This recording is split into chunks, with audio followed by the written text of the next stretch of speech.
Okay. Hold up.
Just gonna wait for a few more of y'all to get in here.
What's up, Logan?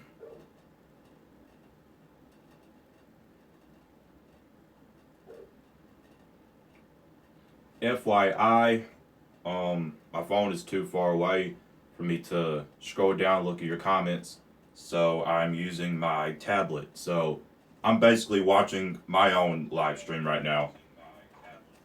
Ugh. What do you know? Live streamception.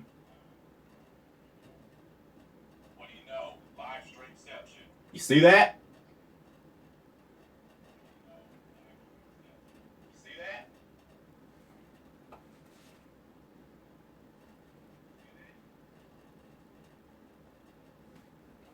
Hold up. Ugh. There you go. Live streamception.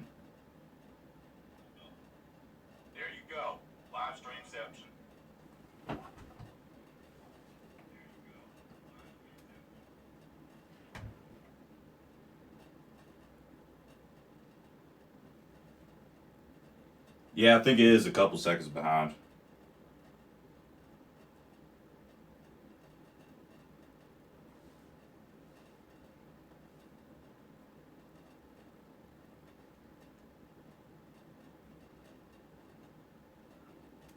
So, what is happening, Logan? Since you are the only one here at the moment.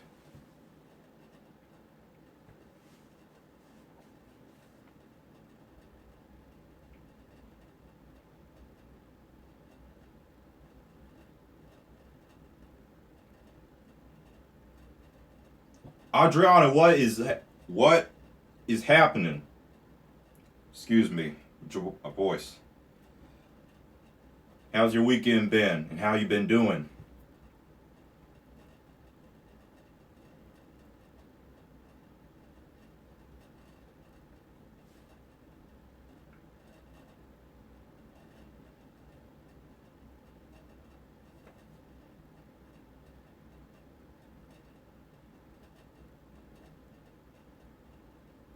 Just gonna wait for a few more people to get in here, and then we will start discussing Marvel and DC topics.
Well, others will just file in whenever they come, so I'm going to go ahead and start discussing. So, first, Tom Hardy as Venom. What do you guys think of that? Tom Hardy is Venom. He was previously Bane, I believe. I don't really.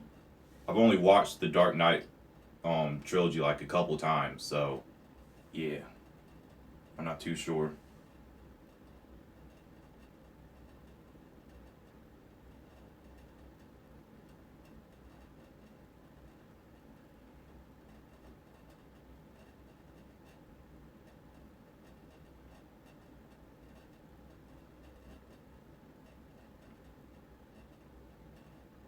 See, the thing is, I mean, if you've seen my videos when we first found out there was going to be a Venom movie, and then there was going to be like a spin-off Marvel universe for Sony, I wasn't really quite, for it. I'm still not really quite for it just because, I mean, X-Men has their own Marvel universe and is not in the MCU, so, I mean, Sony's just basically doing that too, but I don't know, it's just like,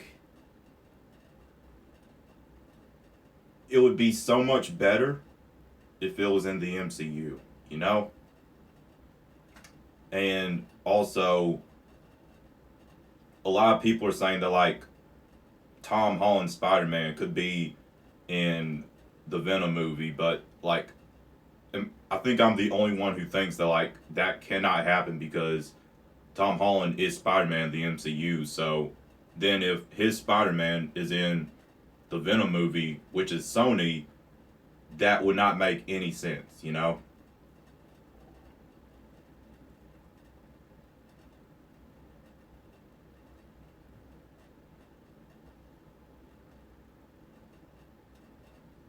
That's just my opinion, though. Like, I would probably still see it in the other spin offs, like the Black Cat movie and stuff like that, but I'm not really like 100% for it. Like, yes, this is happening. Like, I'm so excited. It's like that is just like, okay, this is happening. I'll probably see the movies, but, I don't really care too much since it's not in the MCU.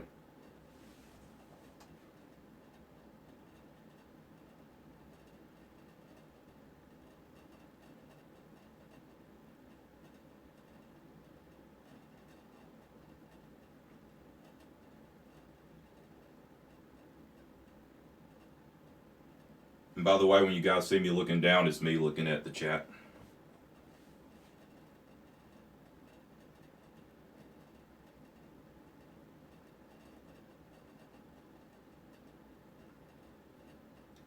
Logan, that's exactly what I think Sony is trying to do. Like, okay, Sony did the Spider-Man trilogy, the um Tobey Maguire, then the Andrew Garfield his two movies. They were okay. But now that Spider-Man is with Marvel Studios and they have perfected the character so well and he's so popular. Have you seen all the merchandise for Spider-Man Homecoming? And then he's already getting the second movie. He's going to be in both Infinity War movies, okay? And then after he leaves that, like, word is that the contract will be up and he'll be going back to Sony unless, like, they negotiate and renew the contract again, which I hope they do. But what I think Sony's goal is, like, to make Spider-Man popular again by letting Marvel Studios perfect him, and then they're just gonna snag him back to them. That's how I see it. But I hope that doesn't happen. I hope that Tom Holland and Spider-Man stay home in the MCU where they belong.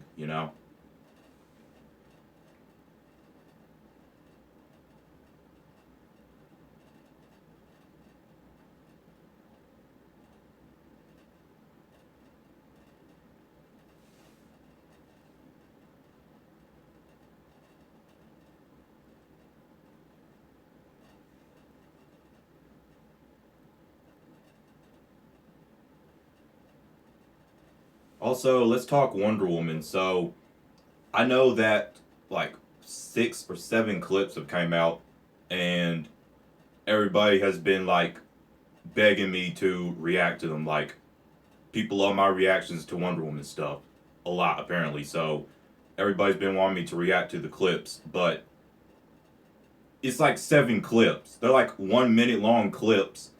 So I don't know if it'll be like spoiling like parts in the movie for me or not. Like let me know if I should react to them or just wait to see them in the cinema and have my first initial reaction to them, you know?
Yeah, Logan, I did hear about that. Carnage being in. So, okay, Venom's a villain. So, how exactly is the movie going to work out? Is it going to be um, like, will it be Eddie Brock and the Venom, like, just terrorizing people, you know? Or, like, will he have another villain that he faces? Because he's a villain. And I don't know too much about Venom, so I don't know if Venom has any villains also. But like, let me know how you think the movie's going to play out, because he's a villain. And speaking of that, Black Adam, he's getting his own movie too in the DCEU, and he's also a villain. So like, and personally, I think the only reason Black Adam is getting his own solo film is because Dwayne Johnson, aka The Rock, is playing him. Because why else would Black Adam, a villain, need his own movie, his own solo movie? What are you going to do? Will it be like him facing Shazam? Because Shazam's also getting his own movie. So like, I don't see why he's getting his own movie. Only for the fact that he's Dwayne Johnson, and that he's like an icon in acting and other areas as well. So people see it regardless.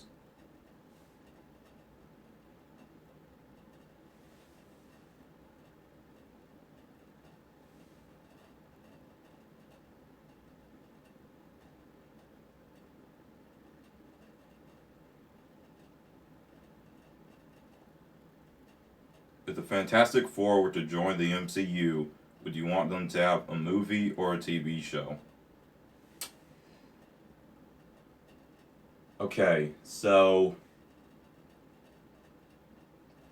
I would say a TV show, for the fact that it's like a group of 4 people, and they have like a lot of different adventures and stuff. I mean, all superhero teams have lots of different adventures, but like with the Avengers, it's like huge major heroes where they team up. But the Fantastic Four, like, they're always together. It isn't like the Avengers or the Defenders when like they need to come together for a huge threat. Like the Fantastic Four, like, they're always together. So I would say TV show for that fact. But then if we're talking like CGI and special effects that need to be done, it would need to be a movie, because CGI and stuff for The Thing they could maybe pull off the CGI for um, Human Torch well on TV, but for the Thing, you would need to have like a movie budget for that. So I guess I'd say movie if we're talking like best experience, you know.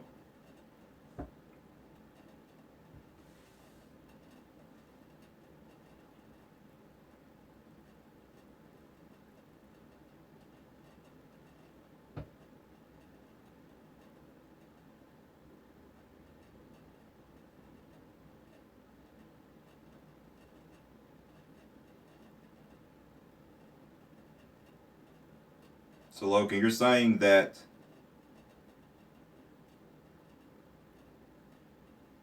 because they don't have Spider-Man, so Carnage would be a villain to Venom.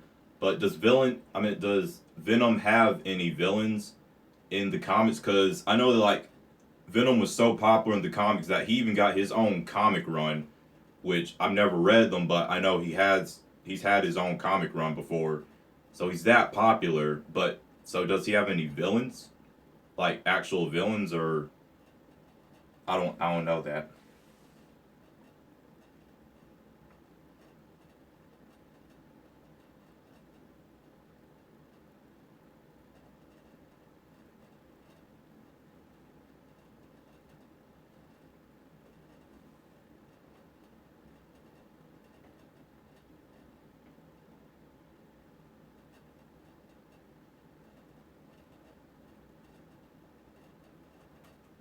I could see that working in VC, and by MVC, your name's MCU versus comics, so just to shorten it, MVC, if that's cool. But yeah, they do IMAX like they're doing with the Inhumans, because Lockjaw, he's fully CGI. Well, yeah, he's fully CGI, even though they have like a prop for him.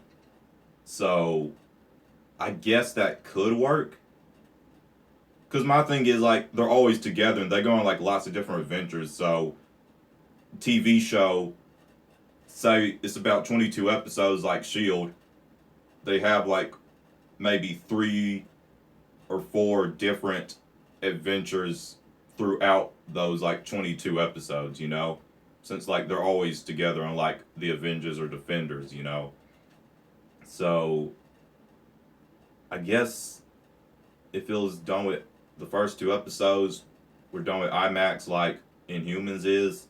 I guess that could work because you really need to like have good CGI for the Thing because the Thing is fully CGI when he is in the form of the Thing, you know. And I haven't watched any Fantastic Four movies. I haven't watched the old one. I haven't watched the new one that like flopped really really badly, and I don't think I ever want to watch it. I've seen a couple of clips from it and stuff, and it looked bad. Like the CGI for Human Torch, it looked bad. The face of Doctor Doom, it looked bad. So I don't ever plan on watching it, and I do hope that they just eventually get back to Marvel Studios where they belong, where they will perfect the character. You know.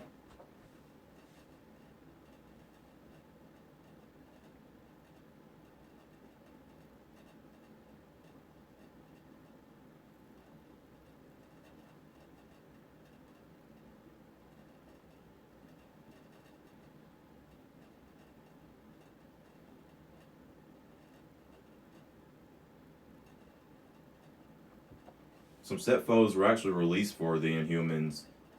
It might have been I think it was yesterday, and I think it was like scenes from the trailer, which hasn't dropped yet. So I don't know how people got a hold of those.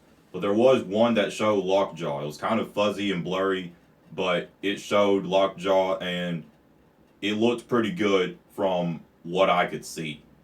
It looked pretty good.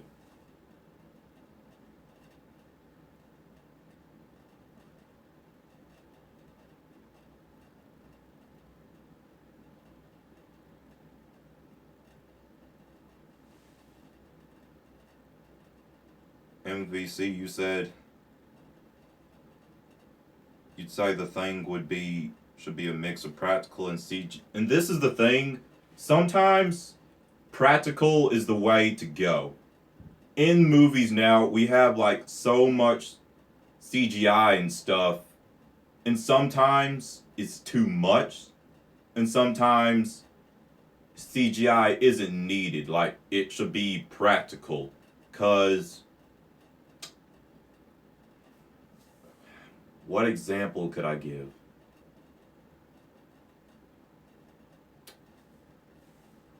Because some like older movies where CGI wasn't as big as it was now, practical was like one of your only options. And sometimes they made the practical look so good that it looked realistic versus some CGI that we have now that you can completely tell that it's CGI, just like clearly pops out versus everything else that is real, you know?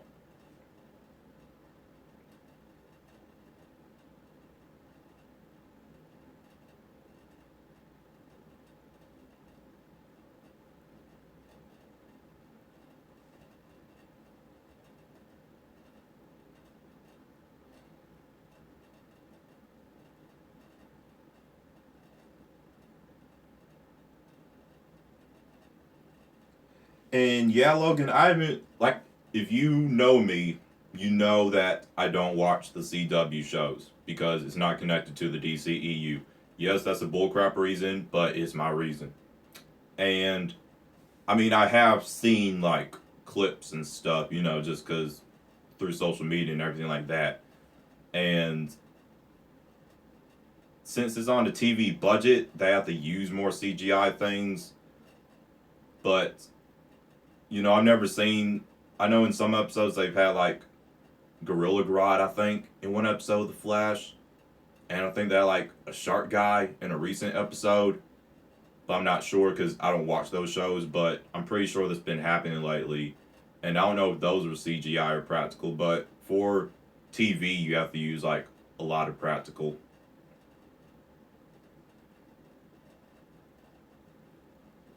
And the thing about those shows is, I've never liked the costumes. Like the leather costumes, I've never been a fan of that. It just does not look good. Like Ezra Miller is already my Flash, and we've only seen him in Batman versus Superman when like he was waking Batman up when he was waking Bruce up from the dream. Then when Bruce was looking on the LexCorp files, we saw him again. Then we saw him in Suicide Squad stopping Captain Boomerang, and then we saw him in the Justice League trailer. And he's already my favorite Flash, just because remember in the teaser trailer for the Flash for Justice League, how like everybody got their own teaser trailer. Remember the one for Flash where like and I don't know where he was, but like he did that thing. He was like, and like zoomed off like the Flash. I absolutely loved that scene, like the lightning and stuff. It all just looked so good. And then when it showed him in the actual trailer, like running through the Speed Force, you know, and I just really love the effects for the Flash in the DCU, and I love his outfit. I really like his outfit. A lot of people don't like the wires, but like I'm pretty sure that's to conduct all the like electricity going around him, like kind of keep it stable in a way, you know?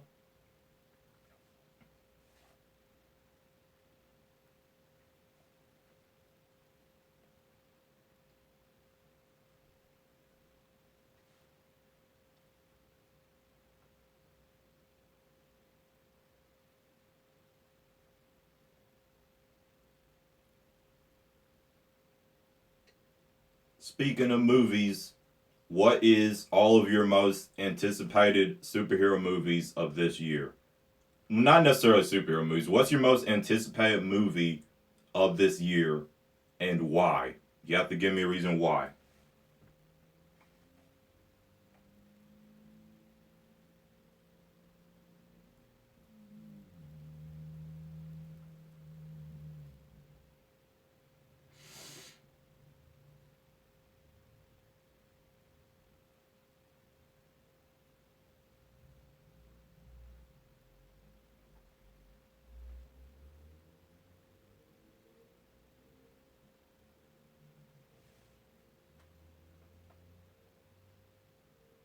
Logan, you said Thor Ragnarok.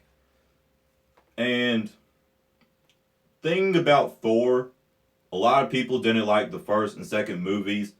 Personally, I love the first and second movies. I love the first one just because, well, for one, it introduced him in the world with all these other connected characters. And I just didn't find anything wrong with it, you know? Like, some people, pretty much the thing is, it was too bland, I guess people would say, but if you just sit down and actually watch it and enjoy it for what it was a really good film, in my opinion.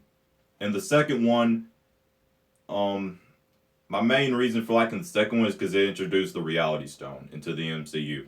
So for people who say Thor: The Dark World was not a good movie, remember that it introduced the Reality Stone. Okay. And the third one, I think the third one will be the best. It's definitely gonna have more comedy to it, and like the thing people don't realize is that Thor's like kind of a comedic person. You know, he's like a smart aleck. In that, we saw that in the first Thor movie, like when conversations between him and Loki, him and his father, things like that. Like he's kind of like that smart aleck, like competitor. So but people think he just has to be like this serious guy all the time. And that's not always the case. But I think the third one will be the best. I'm excited to see the gladiator battle between him and Hulk, and to see the Grandmaster, and yeah, I think Hela will be a really, really good villain. I hope they don't kill her off. They killed off Ego recently in Guardians of the Galaxy Volume 2. So I hope they don't kill off Hela, because too many of their villains don't need to be killed off. You need to have some villains where it's like, okay, they've been put in jail or somewhere, or either they escaped and went off somewhere. So like, there's a chance they could come back. Like they're not gone for good. Like the Vulture. Spider-Man does not need to kill the Vulture. He is 15 years old, and he's Spider-Man. The Vulture does not need to die in any circumstance in the movie.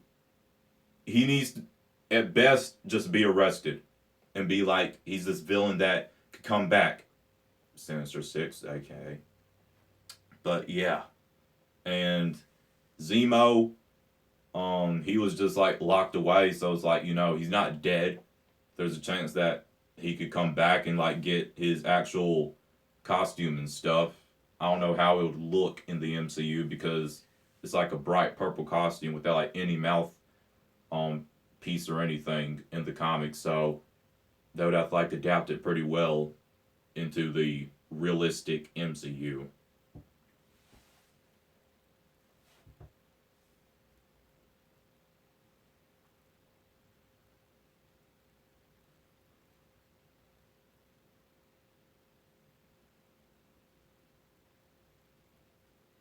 Batfleck. Oh, I like that name. Batfleck Forever. Yes, because Batfleck is he is Batman. Okay, no question about it. He is Batman. But yeah, my most anticipated movie for this year is the Justice League, because see, when the Avengers came out, I wasn't into superheroes and stuff. I didn't get into superhero movies till I one day decided I want to see Age of Ultron. So me and my brother went to see it opening day. Since then, we've been superhero fanatics. And so I never got to see the Avengers team up on screen for the first time. You know how epic that was for the people who got to go to the theater and got to see the Avengers assemble on screen for the first time in cinematic history, and it was done so well that like it was a masterpiece that like put a staple in superhero movies. How Tobey Maguire's Spider-Man did that, and Christopher Nolan's Dark Knight did that. So now that I'm into superheroes, and to think I'll be able to see the Justice League unite on screen for the first time in cinematic history, I am beyond hyped for that. That's why Justice League is my most anticipated movie of this year. Will it be better than the Avengers? My personal opinion, no. And I like Marvel and DC both equally, but I just don't think it'll be better than the Avengers. But it will be like very close. Like it'll be like centimeters away. But I just don't think it'll reach that peak that the Avengers was. But I do think Justice League will be a masterpiece like the Avengers was. I just don't know if it'll be better.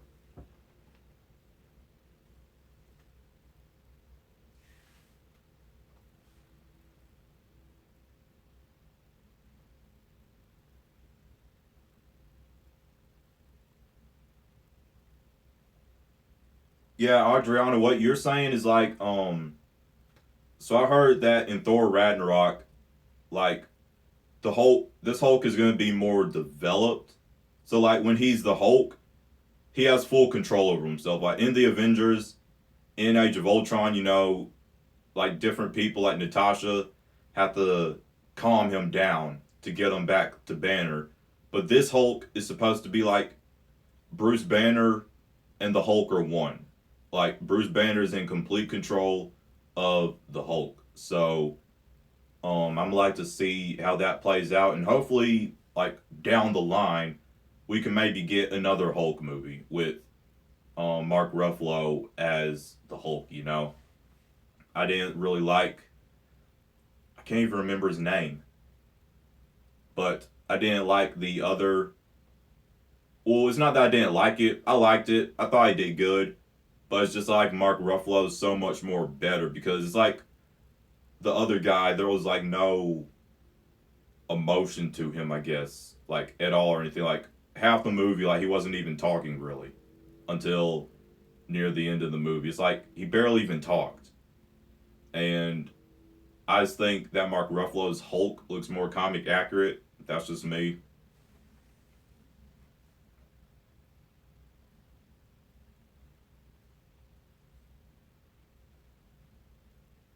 Oh, Ed Norton. Ed Norton.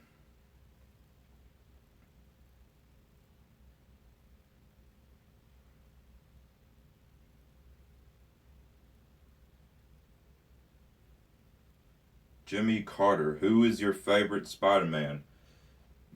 My favorite Spider Man is Tom Holland. One, he's the most comic accurate. Okay? I will tell you why. He's 15. When he was 15 when he first got his powers in the MCU. In the comics, he was 15 when he first got his powers. Okay, he gives the in his 15 minutes of screen time in Civil War showed me that he's the best Spider-Man in my opinion.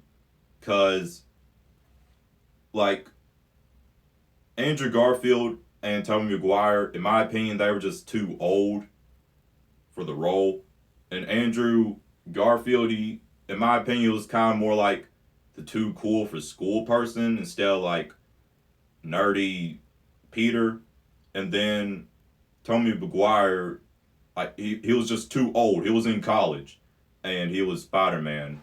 So I just like Tom the best. We get to see him in high school, having to deal with being Spider Man and going out and fighting people, worrying about dying every night, while also having to worry about getting his homework done in time and keeping his secret from Aunt May. So I just really, really like his Spider Man, and I definitely think is the best. And Homecoming is going to be absolutely amazing. Absolutely amazing. I have no doubt about it because I have 100% trust in Marvel. They have not let me down once at all. Have they done things that weren't the best? Yeah, but they haven't completely let me down. So, yeah, I'm ready for this movie.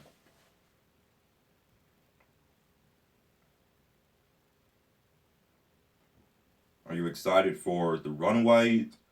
And look, the thing about this is I haven't even I don't even know too much about the Runaways, the um Inhumans, and Cloak and Dagger. I know the most about the Inhumans. I haven't read any of their comics or anything, but like I just know about them and stuff. Like I know all their powers and stuff like that. I don't know too much about Cloak and Dagger at all, other than their powers and the Runaways. I don't know their powers or anything. Like I just know that they are people who like their parents are super villains, and so they ran away from them. And apparently they have like powers. That's all I know. I haven't read any of their comic runs, but I am excited to learn about them now that they're in the MCU. Like that's why I'm excited about them because they're in the MCU, and I'll be able to learn about them through the show and stuff. So, but I definitely am most hyped for. Well, let me see. Did you say Defenders also? Yeah, you said are you most excited? The Defenders. Definitely the Defenders, just because out of all these heroes from the Runaways, Cloak and Dagger, Inhumans, and the Defenders, my favorite hero of all those is Daredevil. So definitely the Defenders. I can't wait to see. It'll be like kind of like a small scale Avengers movie, throughout 8 episodes. So I'd say most hyped in order is Defenders, Inhumans. Let me see the other ones you mentioned. Defenders, Inhumans, Cloak and Dagger, and Runaways. Definitely the Defenders I'm most hyped for.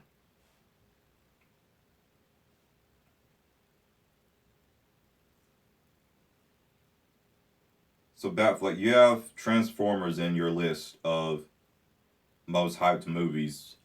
Okay, so here's the thing.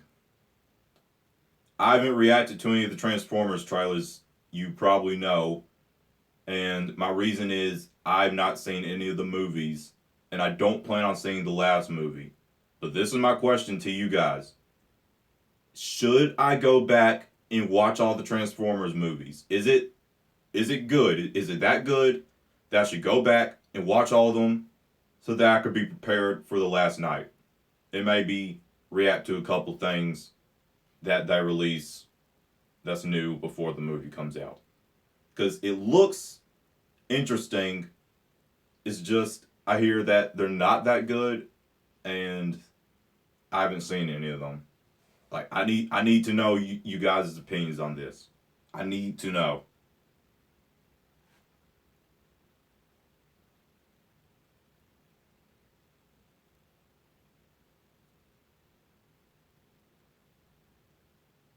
Yeah, Batfleck. That's what I've heard. Is like the first ones were really good, but then they got like worse and worse.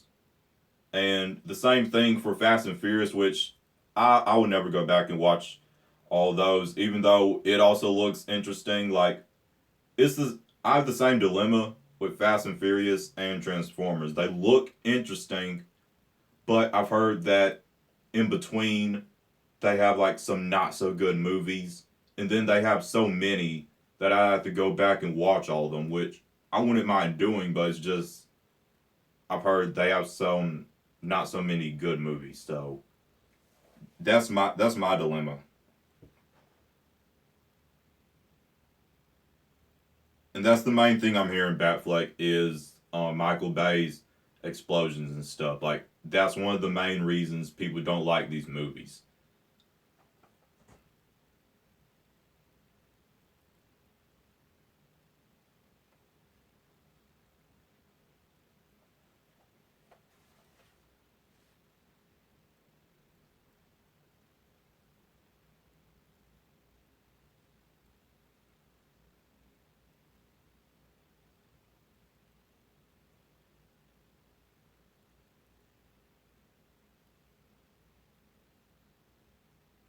Wait, Cloak has the ability to link to the Dark Force. Isn't the Dark Force dimension where like home of Dormammu, or is it the Dark? Wait. Okay. It's not the Dark World because that was in Thor. Thor the Dark World. What's it called in Doctor Strange? The Dark Force dimension where Doctor Strange went to take on Dormammu. Or is it just called the Dark Dimension? Hold up. Yeah, you said the ability to link to the Dark Force dimension.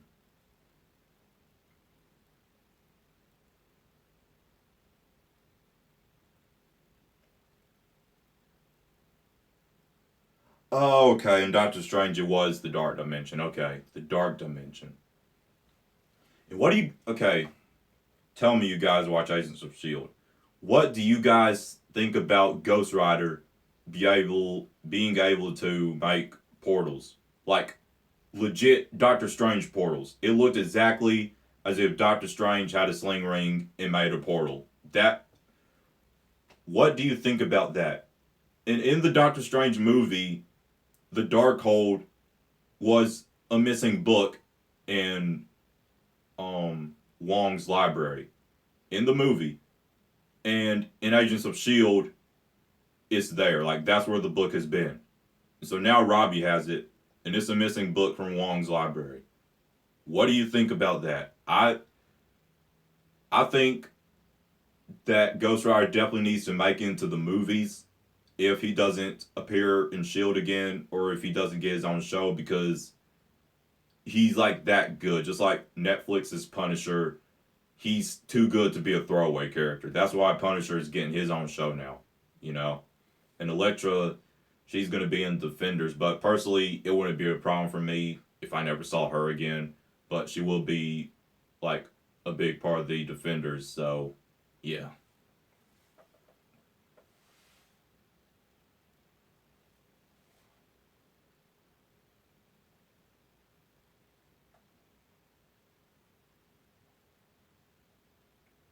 Rogue, this is just my personal opinion.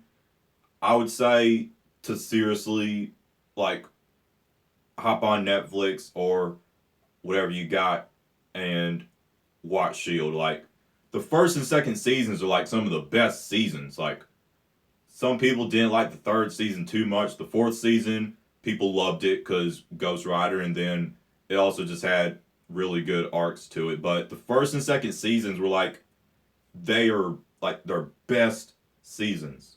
Like this is my personal opinion. You just have to stick it through. And I binge watched all of them. Like I got into Agents of Shield the third season. It was the day the third season came on that I got into Shield. And then when the fourth season was starting and people were so hyped for Ghost Rider, I had no clue who Ghost Rider was. So I didn't know why it was so important and such a major character to be introduced in a TV show instead of a movie. So then I went back and like read some stuff on Ghost Rider and now I absolutely love him. So, but yeah, I go back and binge watch all of them. I binge watched everything until I was caught up. And my brother, he started watching season 4 and he went back and binge watched all 3 seasons and he loved it. He couldn't stop watching them. That's just my personal opinion, but it's all up to you.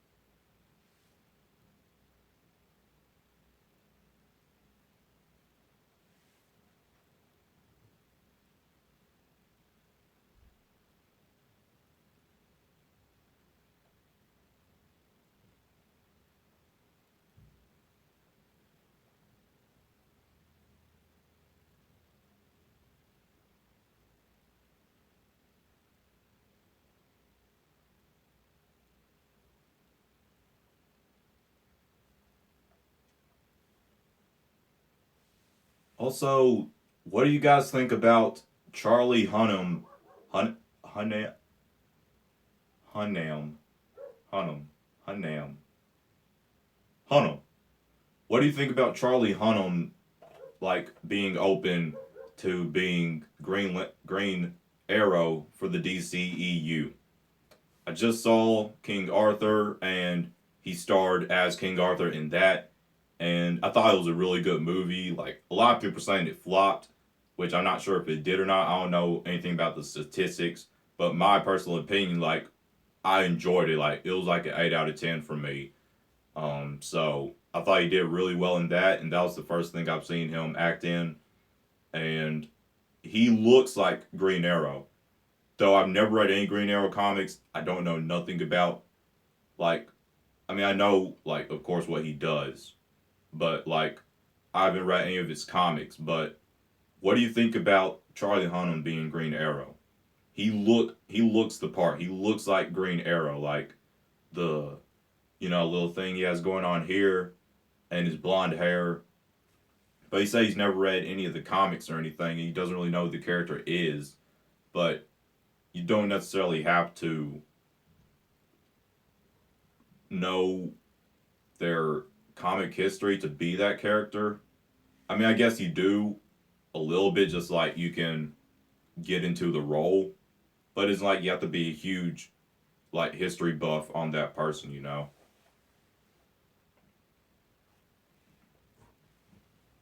But personally, if he's open to it, I would love to see him as Green Arrow. If like he goes back and just gathers a little bit of comic knowledge just so that he knows about Green Arrow and who he is and what he does. He looks like a good Green Arrow. I don't know where they would put him in though, because the DCEU, like they're so busy putting in tons of different movies at the moment. Like got Gotham City Sirens, then Black Adam, Shazam, Green Lantern Corps, Cyborg, Flash, another Wonder Woman film, another Man of Steel film, the Batman, Batgirl. So that's already 10 films that haven't even come out yet. And then they're supposed to do like Justice League Dark. So like there's just Nightwing. That's 12 movies. And then the second that's 13 movies that haven't even come out. And if you count Wonder Woman and Justice League, which will be out this year, that's 15 movies that they have planned that haven't even come out yet. So where would Green Arrow fit? Would he like make his debut in someone else's movie? Like, because they're pretty busy at the moment. So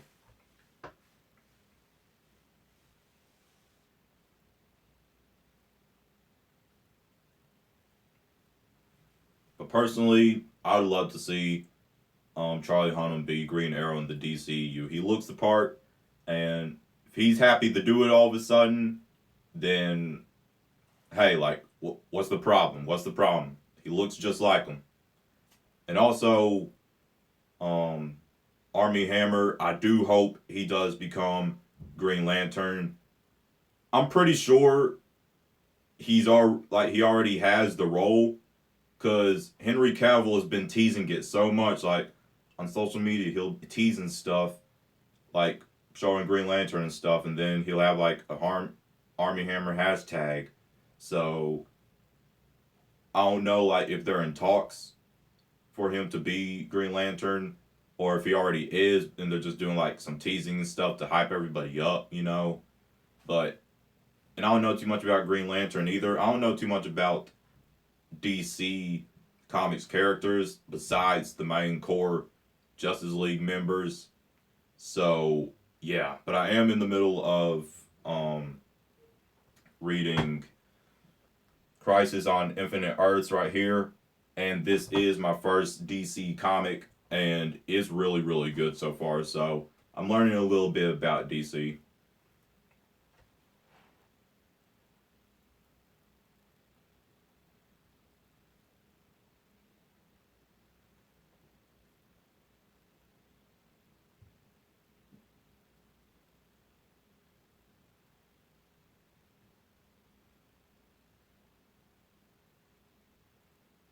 Yeah, at the end of that interview when he said, like, give me a call, I'm here. I don't know if he was being sarcastic or like if he was serious. I don't know, cause um, there's also been some rumors going around saying like he looks like he could play Green Lantern also, which I hope that doesn't happen. No, Army Hammer needs to be Green Lantern, but you know he was just like debunking those rumors, talking about him being Green Lantern. But I don't know if he was being sarcastic or if he was being like legit, like, "Hey DC, I'm here," like, you know, ring me up, you know. I don't know, but I do hope he does become Green Arrow. Have you seen Justice League and Justice League Unlimited? And I'm never, like I said, I know more about Marvel, and that's only because I got into Marvel first. I don't like Marvel better than DC though. I like them both the same. But I haven't watched any of the animated stuff for DC, but I know that their animated stuff is really, really, really good. Like they have some really, really good animated shows and movies and stuff like that, but I've never seen them because when I was a kid, I wasn't too into superheroes. What was I into as a kid? I don't even know. Was I into anything? I think I just watched TV and stuff. I don't think I had like a certain, you know, thing I was gravitated to. I don't think I did. I was just into any and everything.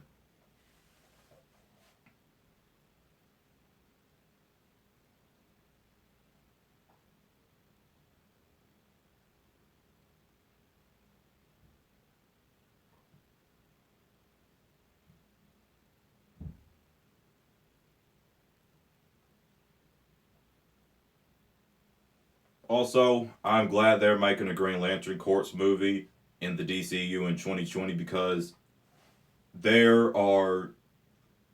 I know that there are so many Green Lanterns. Like, there's John Stewart, there's Hal Gordon, there's like a black one, not being racist. Like, well, I am black, so I wouldn't be racist, but like, I know there's a black one. There's like one with the purple ring, a yellow ring, a red ring.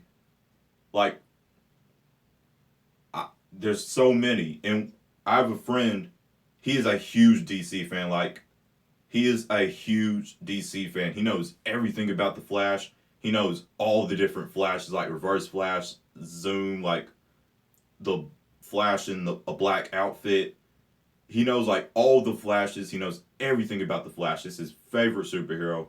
He knows everything about Green Lantern. He knows all the Green Lanterns, all of like the Lantern Corp rings, like all the different colors, all the different people who are Green Lantern. Like he's a huge DC person. He knows everything about like most DC characters.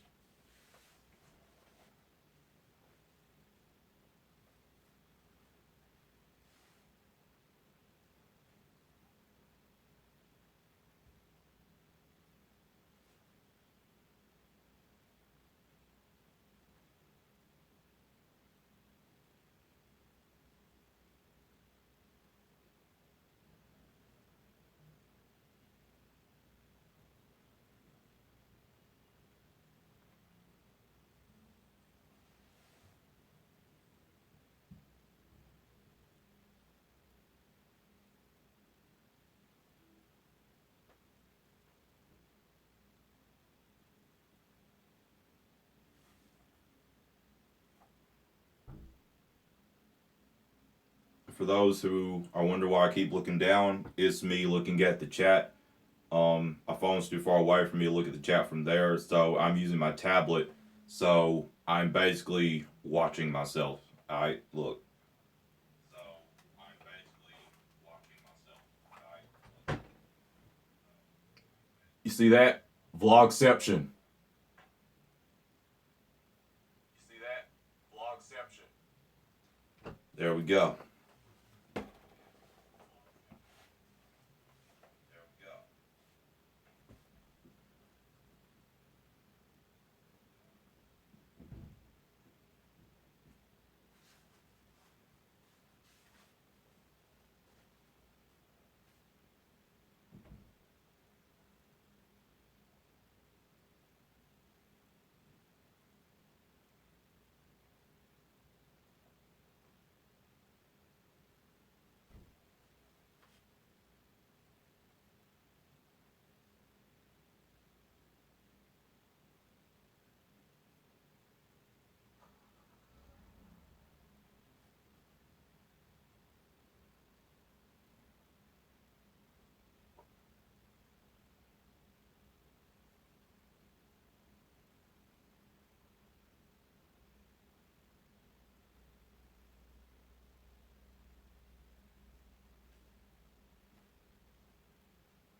Black Widow movie, and a lot of people have been talking about this.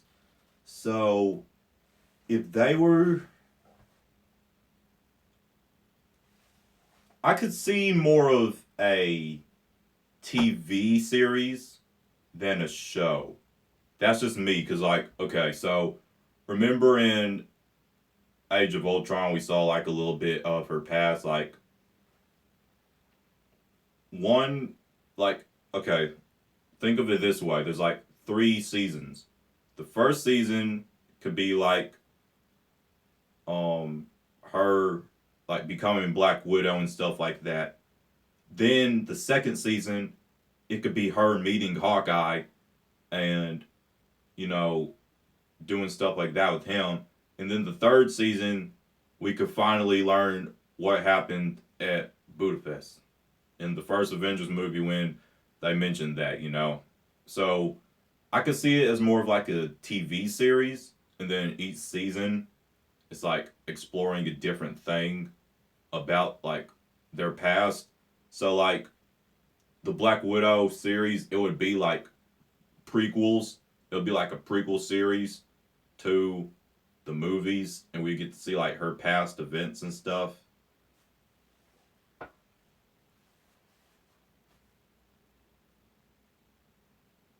But I don't think they have any plans to make it happen though. So yeah, unfortunately that does suck because I would like to see it, but I don't think I think a series she would be able to like.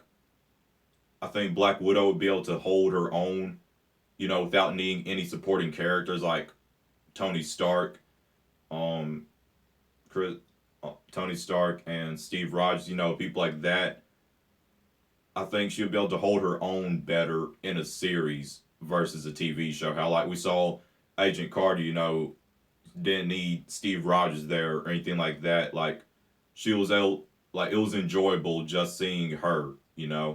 That's the thing with a lot of these movies with I'd say lesser characters. I guess I don't want to say that because I do appreciate Black Widow, but that's just the where I'm gonna go with. Like lesser characters, if you're gonna do a show with them, they have to be able a show or movie, they have to be able to hold their own without any bigger supporting characters. And I could see it working better in a TV series than a movie.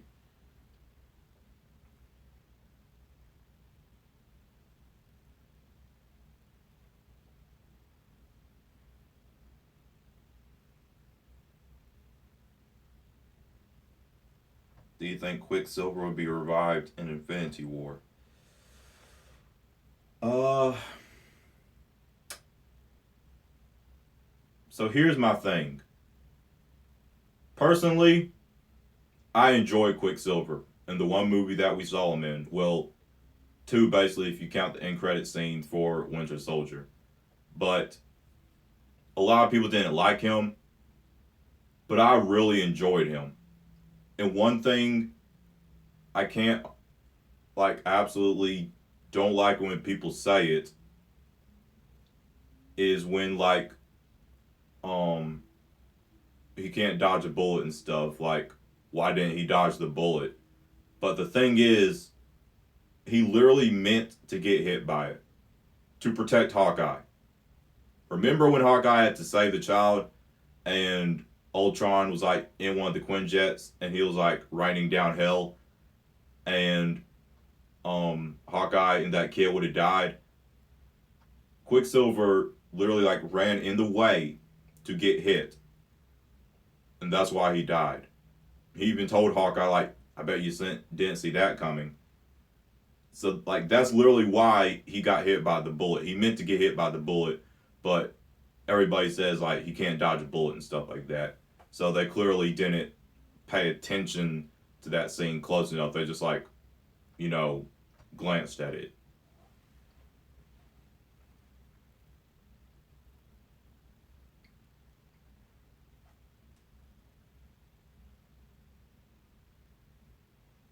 Captain Britain. Who's Captain Britain? I've never heard of that before.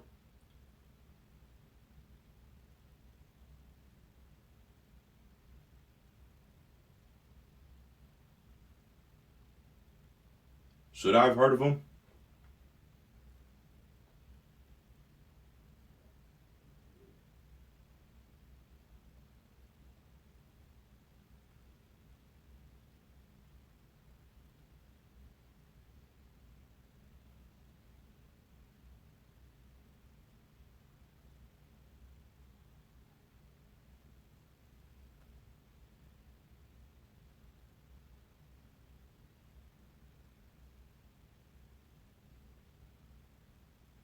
He's not pop. Okay, I was about to say because I've never heard of Captain Britain. I don't. I don't even know who that is. It sounds like a version of Captain America.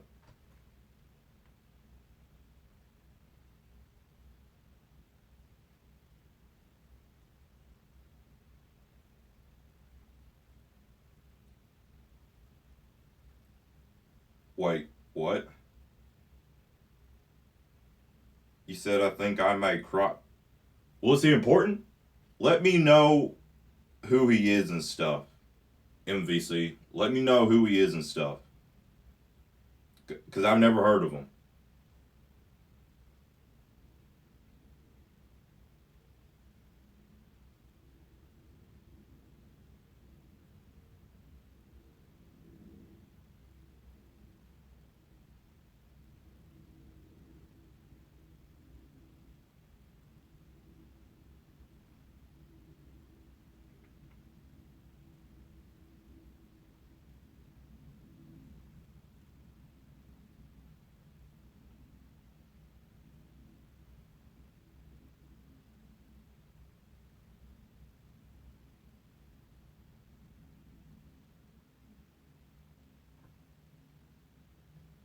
Yeah, Batfleck, I could get where you're going with saying that because they did say that Age of Ultron would be like a dark movie, and especially with Ultron, which he like the trailers like portrayed him as this really dark, ominous villain that was like had no mercy or anything.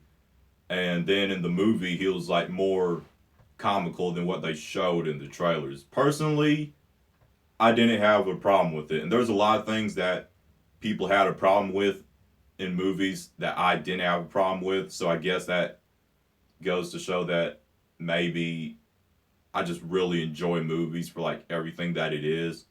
So if I have a problem with something, that means it most likely was a problem because there's not many things in movies that I have a problem with that most other people did. But yeah, I didn't really have a problem with Ultron's comedicness. I guess I'd say I don't know. I just didn't have a problem with it like other people did. I still think he was really dark and stuff. Remember when he said, "I have no strings on me." You know, you remember that?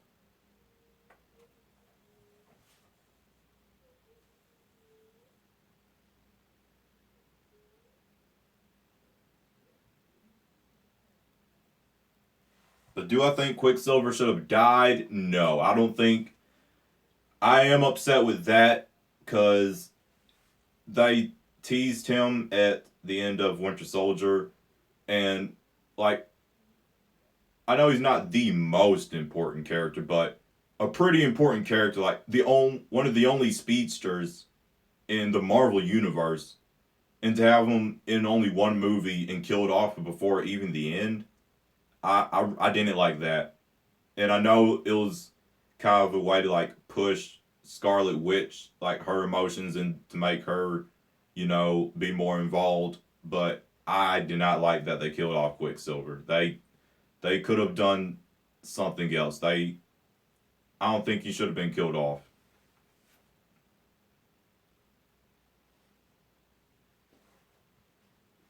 Because we recently saw Scarlet Witch in Civil War, so imagine if they didn't kill Quicksilver off. He would have been in Civil War too, because Scarlet Witch was in Civil War. So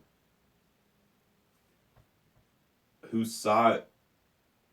I'm pretty sure it would be on the same side, Scarlet. But then again, I could see how it would have been kind of unfair because everybody else, even though they have like powers and stuff, I mean, Quicksilver, like, he's a speedster, so it's one of those things where, like, he could end the battle instantly by doing something specific really fast. So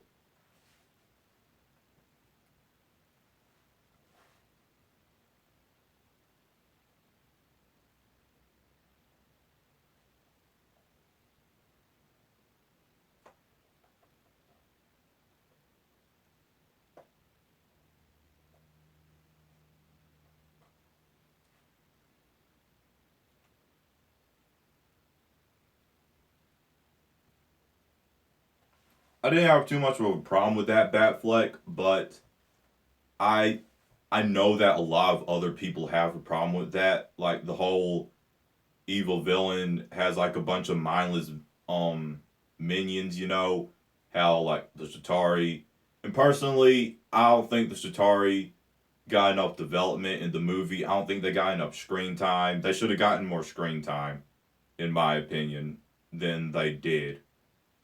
Like we only saw them at the very last act of the movie, and like they're important minions in the comics, I'm pretty sure, but we didn't get to see that in the movies, and we've only seen them in that one movie and not since. So I don't think they got enough screen time. I think it'll be different with the Parademons though, because like in the Justice League trailer, um, we saw the Parademons, and I'm pretty sure they'll be in some scenes like pretty early on because we saw one in um Victor, I guess it would be Victor Stone's house or his father's house. I can't remember his father's name, but yeah, like we saw one in his house like behind him, and then when Batman was taking a couple of them out with the Batmobile, and then when Aquaman jumped off of the Batmobile, like took on a couple of them, and then Wonder Woman took on a couple of them, and Flash took on one. So like I think we'll be seeing parademons all throughout the movie based on the trailer, because a lot of those scenes didn't look like it would be the final battle. And I'm pretty sure they haven't even shown any clips from the final battle because since it will obviously include Superman. So, yeah. But they look like really mindless minions. But I'm sure they'll be in the movie, like scattered all throughout the movie in many different scenes.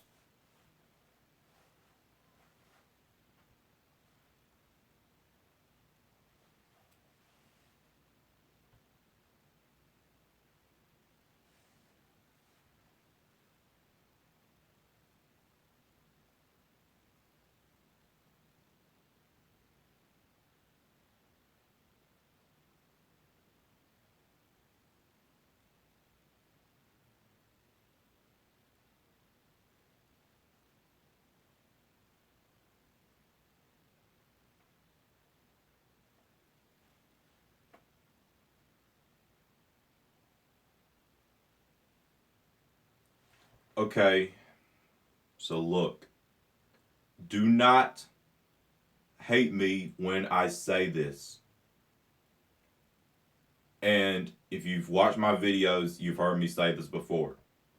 I enjoyed Jared Leto's Joker.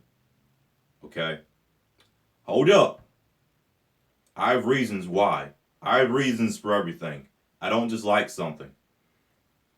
This Joker, in my opinion, was the psychopath.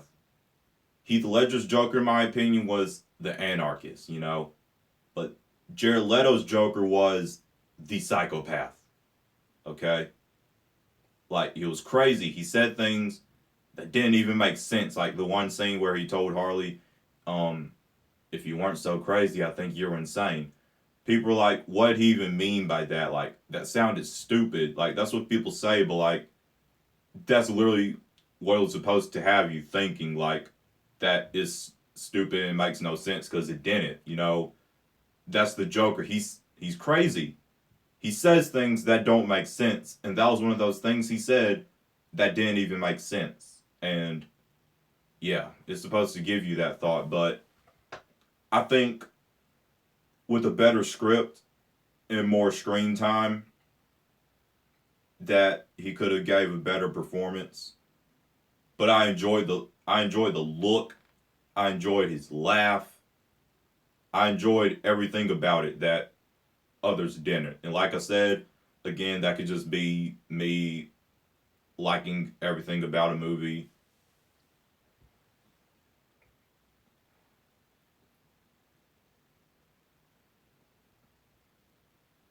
But yeah, I need to like I enjoyed that Joker so much that like I need to see more of him in the DCEU. Hopefully, we could see him and Batman have an on-screen confrontation in the DCEU because I really enjoyed it more than most people.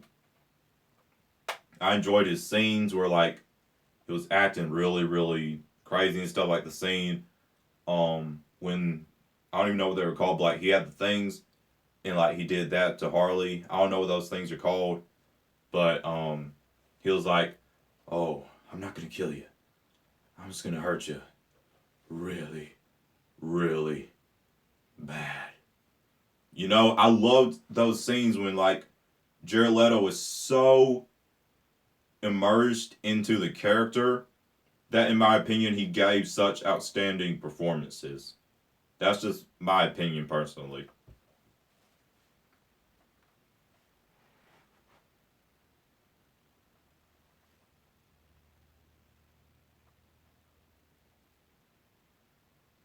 And then they even had a extended cut out on DVD, and then the extended cut like it still wasn't everything. So there's still some stuff out that's out there, or that's probably gone now that we never got to even see of the Joker, which absolutely sucks.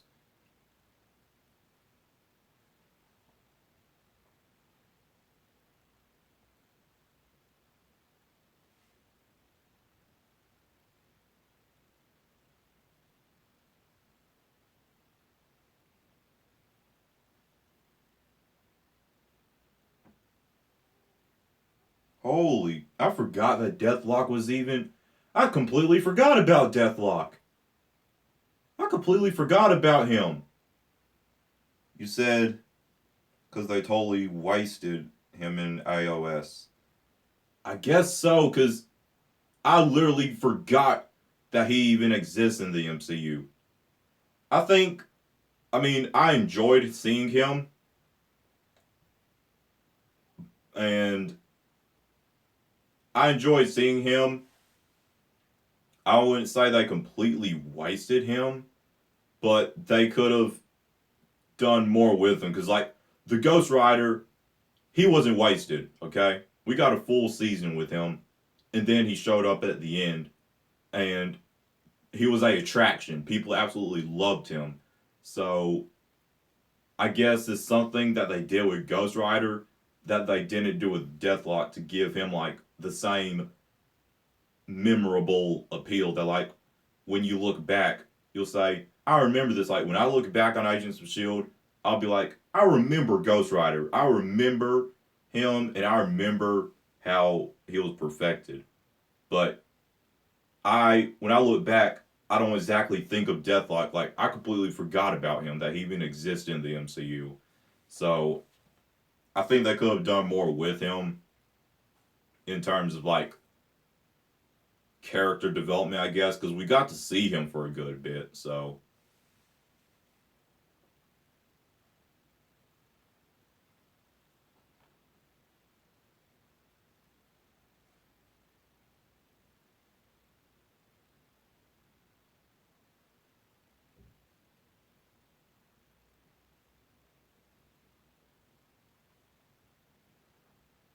MVC, there actually was going to be a Mockingbird spinoff, basically because um, Bobby and Hunter, when they left Shield, like in the third season, they were supposed to get a spin-off series called Most Wanted, but it never happened, and I can't remember why it didn't happen. I think it got replaced with another show, but it was supposed to happen. Like it was in the works. It was already going to happen. Everything like it was confirmed, and then like it just went out of nowhere. Kind of like Inhumans. There was going to be a Inhumans movie, but then it got completely scrapped, and instead is going to be a TV series. So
so what are you guys excited about? Like anything for MCU and DCEU? Like any like people, any actors who are going to be characters? Like any upcoming movies? Like what are you excited about for either franchise?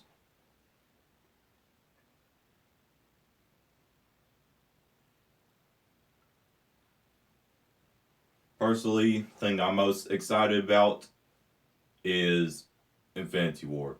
Y'all probably already know that, but yeah, Infinity War, the 10 years of build up from Iron Man 1, which is so simple, and then we got into things like Guardians of the Galaxy and stuff, which is so cosmic and stuff like that, all the way to Infinity War, and how perfect Marvel Studios did it. And they already have like a roadmap planned for after Infinity War. Like after Infinity War is going to be Spider-Man Homecoming 2 or whatever it's end up being called.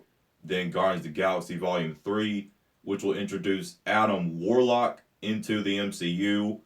And he is like one of the most important people in Marvel Comics. Like one of the most important people in Marvel Comics. And yeah,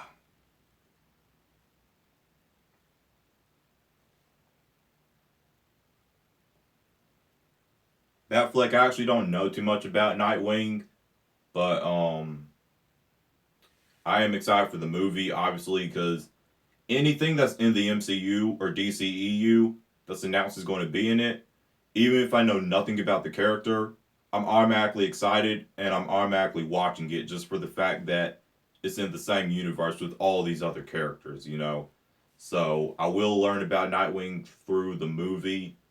Um, I know that he's one of the Robins, and there's also a lot of Robins, and I know about the Dick Grayson and Jason Todd, which is the one that was killed by Joker in the DCEU. Um, Other than that, I don't know any others, but I know he is a version of um one of the Robins. So I will be watching it, and I'm excited for it for the fact that it's in the DCEU. The first, okay, so he's the first Robin. That is good to know.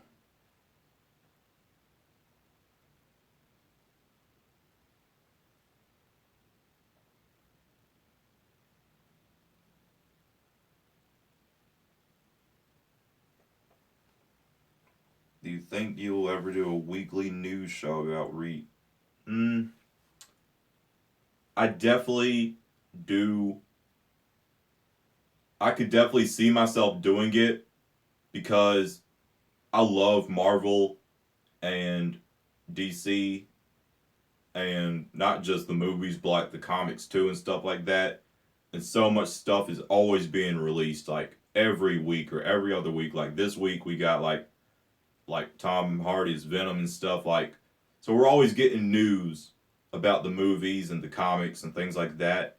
And I could definitely see myself bringing the news to you guys. But like, thing is, right now I'm in school, so it's like that's the only thing that's holding me back. Because though I don't have to get it to like I don't have to be the first one. I mean, it still needs to be kind of why it's still relevant and stuff, so that you guys will, at least care about it. So it would probably be after I'm out of school, maybe, just to like I have my complete time to YouTube and I can literally just hop on and make a video about the news as soon as the news is revealed. So yeah, school is just the only thing holding me back from that right now, and I'd rather be able to like hop on it right when the news is revealed rather than having to wait due to me being in class like when the news gets released like early in the morning.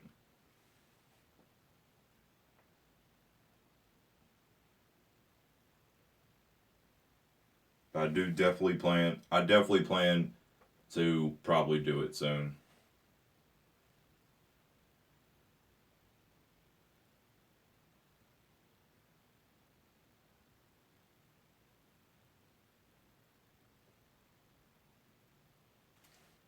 Zerpy, what is up, man? I've been enjoying your video. I've been enjoying your channel lately. Keep it up. What is this live stream about?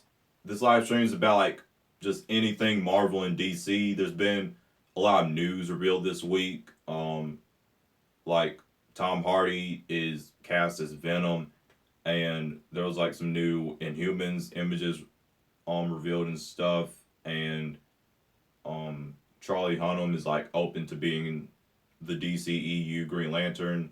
So it's just like Marvel and DC news.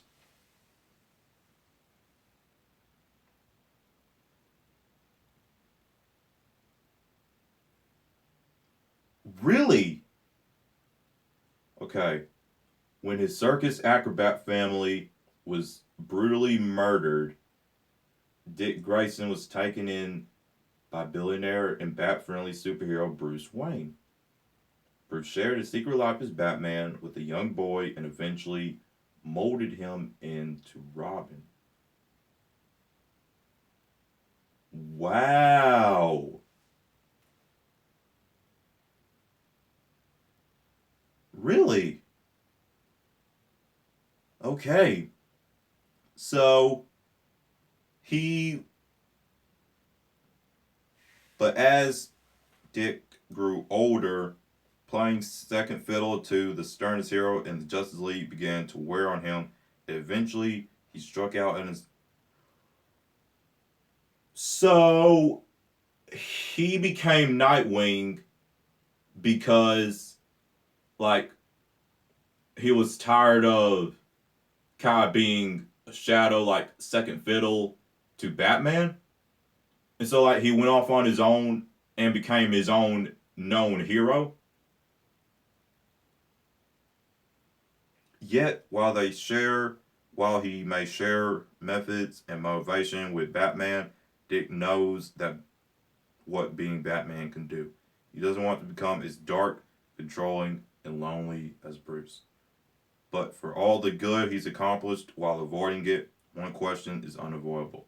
Without going as far as Batman, can Nightwing be as effective as he ultimately wants to be?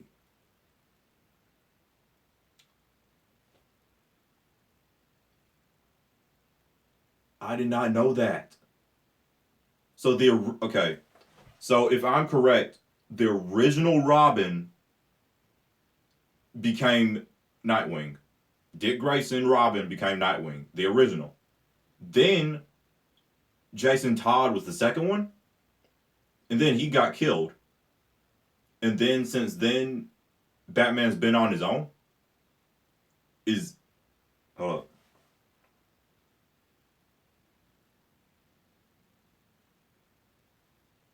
up. Okay, so Batfleck, that's what's happened in the DCEU so far. Because if I'm correct, okay, we're getting a Nightwing movie, which means he exists. Dick Grayson Robin exists. So Batman's already been through, and he's been Batman for like 20 years in the DCU. So in his 20 years, he's already had Dick Grayson as Robin, and he's already left and became Nightwing. Then he got Jason Todd, and Jason Todd has already died by Jared Leto's Joker. And now he hasn't gotten another Robin since. He's solo Batman. Is all that correct?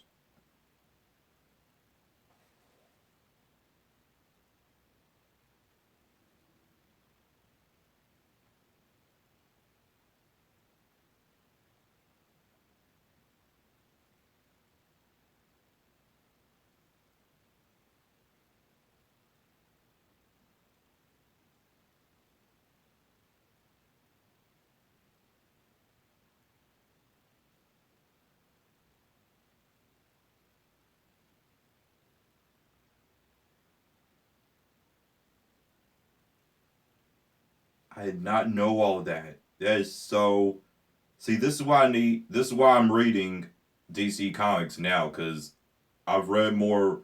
I know more about Marvel than DC because I got into Marvel first. But I am reading a DC comic right now, Crisis on Infinite Earths, and it is really good so far. So Dick Grayson was the first Robin, and then became Nightwing after Jason Todd became Robin. Jason was killed by the Joker, and Tim Drake took over. Okay.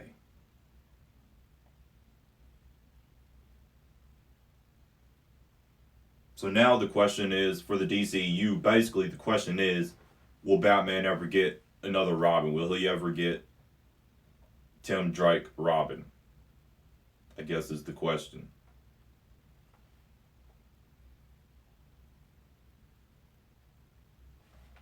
Jason came back. So Red Hood is also Jason. Okay, wait. Jason came back to life as Red Hood and became an anti hero who resented Batman and killed his enemies. But why did. Wait.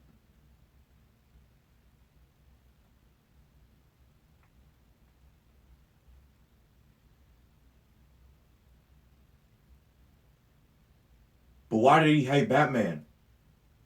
If he died by Joker and Harley Quinn, why did he come back to life hating Batman?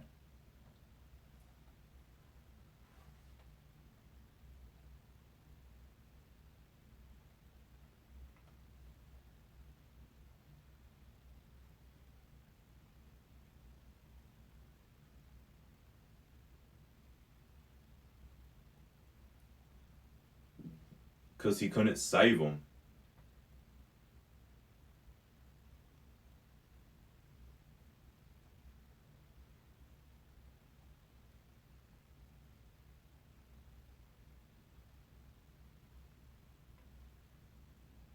So is that why in certain things, like in the Injustice 2 game, the Joker's finishing move, like he has a crowbar, and he was hitting Robin specifically in the one that I saw. So like that's why he has that, because in the comics that's what happened. Joker captured Jason and beat him with a crowbar. Joker planted a bomb in the warehouse where he held Jason and blew him up before Batman could reach him. Wow. Bro, you know your stuff on DC. And I'm glad that you're a fan of the DC universe also. I mean, of the DC extended universe also, while having all this comic knowledge as well.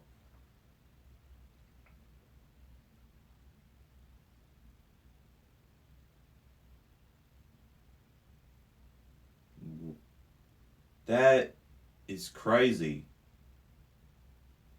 I guess the question is, do you want to see um a Tim Drake Robin, and do you want to see some flashbacks of Jason Todd, and do you want to see Jason Todd come back to life as Red Hood?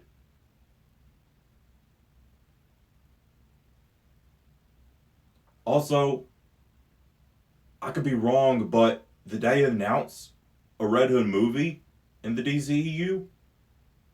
I'm trying to remember. I think I might have heard that once, or was I wrong? Let me know. I, I'm like almost sure I heard it somewhere. I could be wrong though. I probably am wrong. No, but I wouldn't be surprised if they do eventually. Okay. Okay.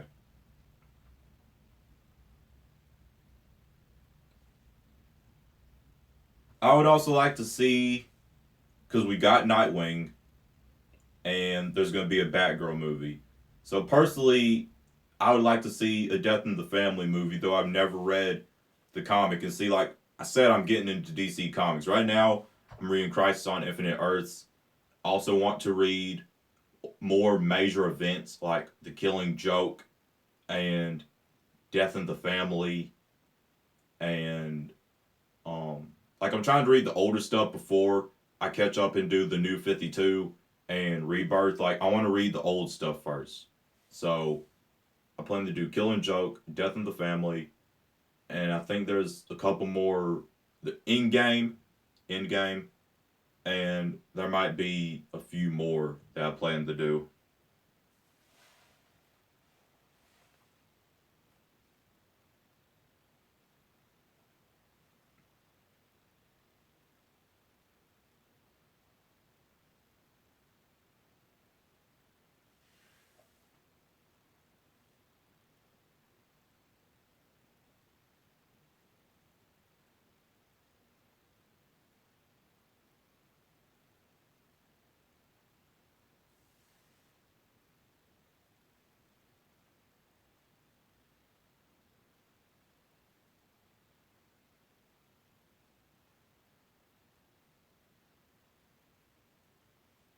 Yeah, I heard about the Gotham City Sirens. So okay, I didn't know who would be starring. Harley Quinn, Catwoman, and so Catwoman and Poison Ivy are gonna be in the DCU, huh? Because I didn't know who Gotham City Sirens was starting. I mean, was starring. I didn't even know what it was about. Okay, I'm okay with that. I'm okay with that.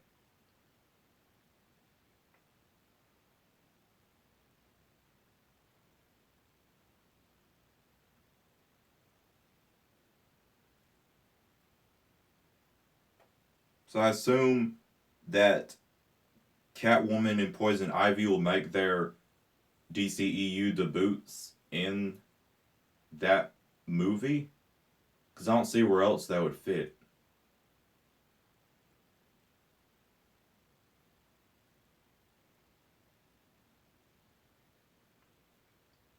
Look, Batfleck, everything you are saying is music to my ears because I can't stand people who bash on the DCEU.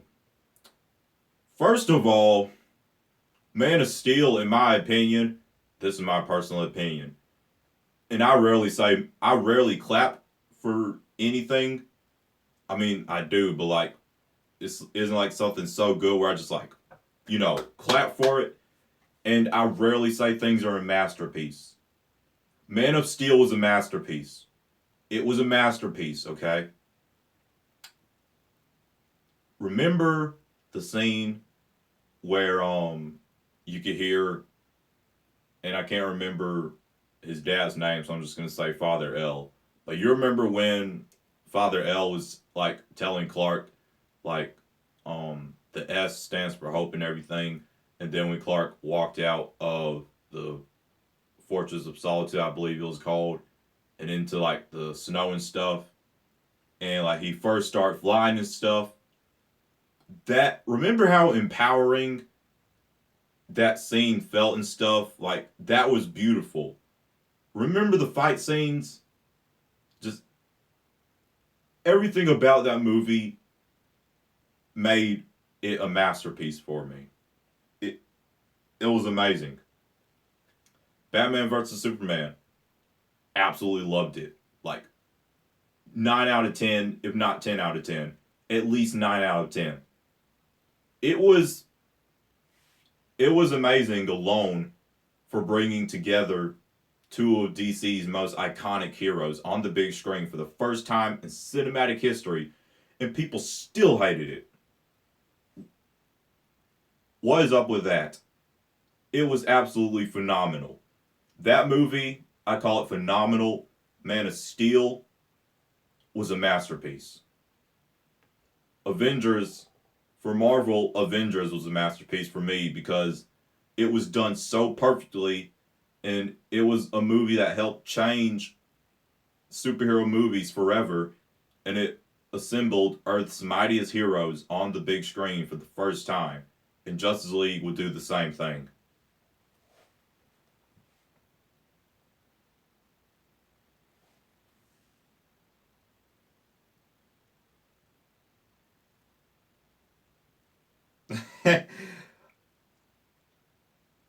Batfleck, I understood that reference.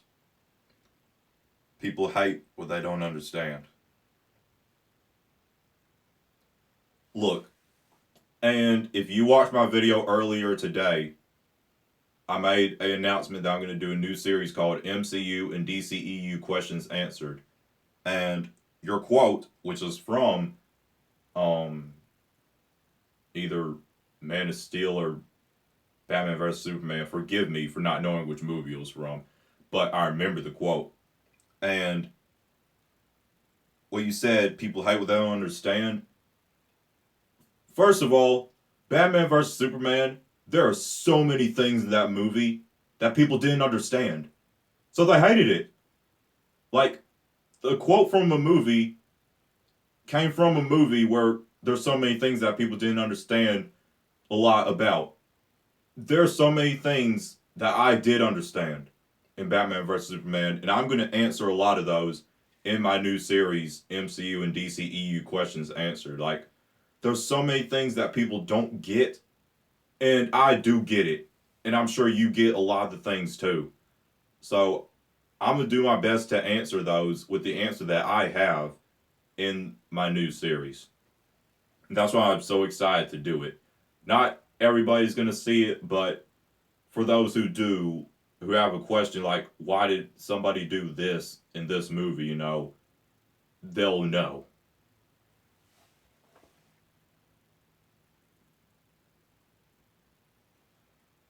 Bro, Batfleck, first, thank you for loving the DCU. Second, thank you for being in the stream. And, bro, you were just amazing.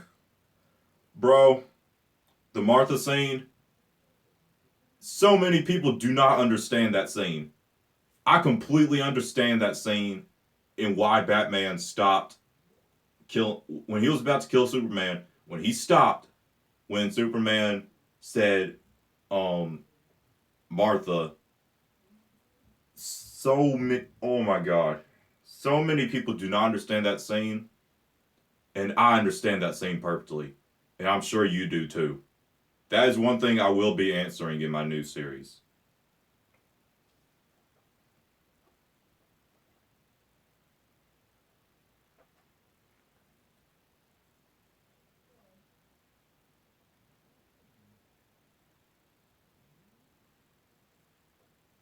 And also another question um I will be answering is, it'll probably be my first or second video because I really want to answer this one because like I know why he did it, but a lot of people didn't like that he did it. But why Batman killed in Batman versus Superman. They didn't just do that. There's a reason why he killed. And I know why he killed. Like if you watch the movie and you listen to the dialogue, you'll know why he did the actions he did. But no, a lot of people just watch it to watch it, and so then when they see him killing, they're like, "Why did he do this?" But you weren't paying attention to the dialogue, you know.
Now talking about these movies so much, it makes me want to go back and watch them again. Like, especially Batman versus Superman. That's a film, and one reason people didn't like it too much is because, and this is probably like a lot of casual moviegoers, but it's because like it was too much story. People would say, but I enjoyed it. Like, I'm a person who could sit down and I enjoy movies for more than just the action. Like, I love the story. So I loved. Remember when we got to see Clark Kent and Bruce Wayne have that first ever on-screen confrontation? I almost geeked out at that scene. Like, I absolutely loved that. It's things like that that people didn't like. I enjoyed that. And then it built up to the fight, which, in my opinion, I think the fight paid off. And then we got to see, them team up, the Trinity on screen for the first time in cinematic history and take on Doomsday. A lot of people didn't like Doomsday. I enjoyed Doomsday. He was growing his spikes out during the fight, which is what a lot of people didn't like, is that he didn't have his spikes, but he was growing them during the fight, and he even killed Superman with one of them. So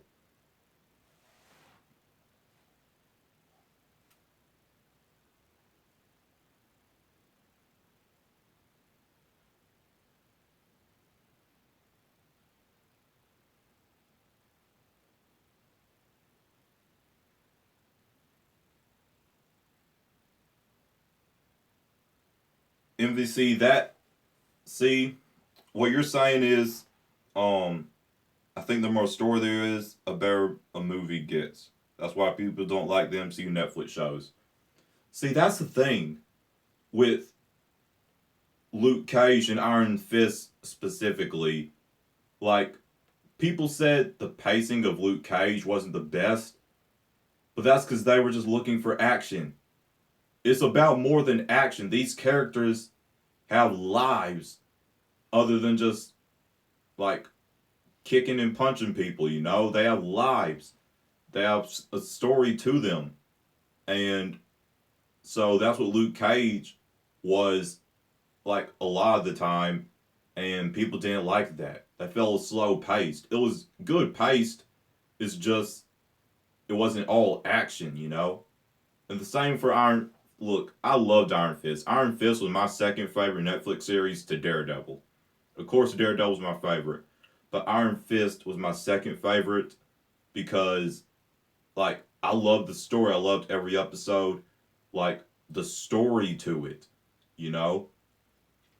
Now, I'm not going to say, like, it didn't have its flaws. I mean, the fighting choreography this, even though this is Danny Rand becoming the Iron Fist in a way, like he is the Iron Fist, but he's not like the ultimate Iron Fist that he could be. Like the ultimate Iron Fist that he could be, both of his fists would be able to light up gold.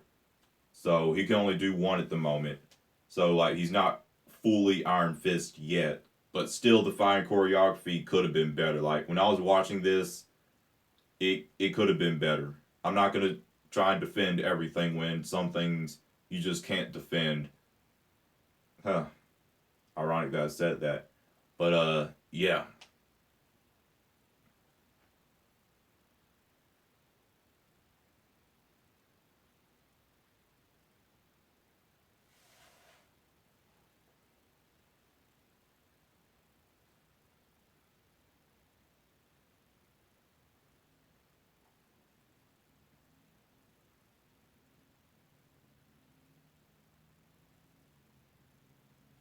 And I absolutely love that going back to you, Batfleck, I absolutely love that dialogue that Clark Kent and Bruce Wayne had, and like you said, um, Bruce Wayne, talking down on Clark Kent, and like, thing is, Bruce Wayne owns the Daily Planet, so it's like Bruce Wayne pays Clark Kent's like Clark Kent is on Bruce Wayne's payroll, so I thought that was kind of funny to see.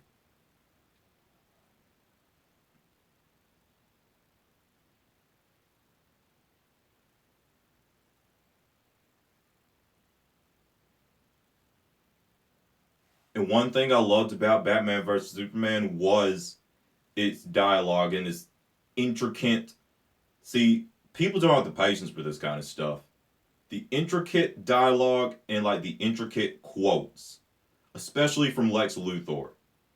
Like those are just dialogue is some of the best things about a movie. Like hearing those certain lines and stuff that you remember like for a long time. That's like some of the best things about a movie.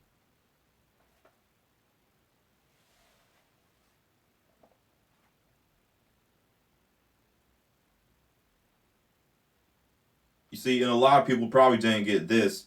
Maybe it's the Gotham City in me. I just have a bad history with freaks dressed like clowns. Like, he was exactly talking about the Joker. Like, remember, he's been Batman for 20 plus years. He's dealt with villains. He's dealt with Deadshot. He's dealt with the Joker. He's dealt with, like, um, who else? Uh, I can't remember too many more, but, like, he's he's been Batman before, okay? We are seeing him in, like, his late or mid ages of being Batman. He's dealt with all these villains before. So now, like, he's just now, well, like, what we've seen is, like, the darker side of him after he's been Batman for a while. He's lost Jason Todd, and now he's, like, on a killing spree trying to do justice, but not completely the right way. Superman changed that, and now he has a restored faith in humanity, and we won't see him killing in Justice League. Trust me, like, I mean, well, the parademons, obviously, but, like, yeah. Besides that, like, regular people, he's done with that. I'm pretty sure, okay?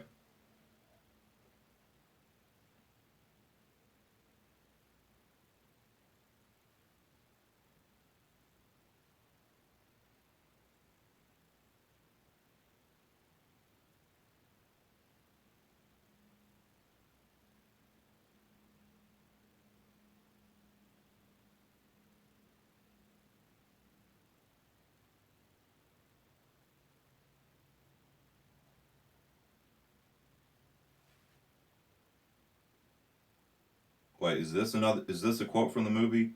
You will battle him to the death. Black and blue. Fight night. The greatest gladiator match in the history of the world. God versus man. Day versus night. Son of Krypton versus Bat of Gotham. You see, this is why I love you guys. This is why I love my subscribers. Because you guys love superheroes and you understand everything in these movies and you love these movies and everything. This is why I love you guys.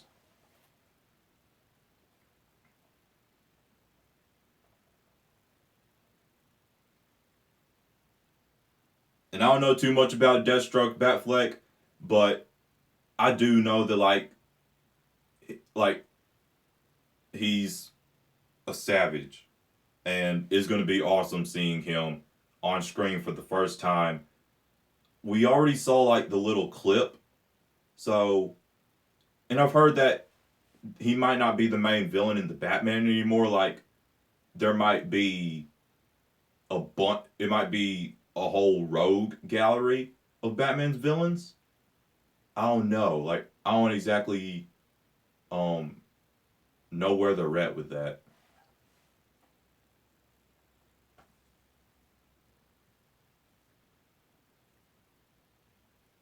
And also, I do believe in one of the Arkham games. I've heard that like there was a really good fight between Deathstroke and Batman. It might not have even been an Arkham game, but it was something. And I think I've seen a little bit of it before, but it was like I've never seen it fully, but it was like a really cool fight between Deathstroke and Batman. There were like a bunch of like shipping crates that they were fighting on. If I could find what it is, I might even do a reaction to it. Because I heard the fight choreography was so good. It was like a game or something.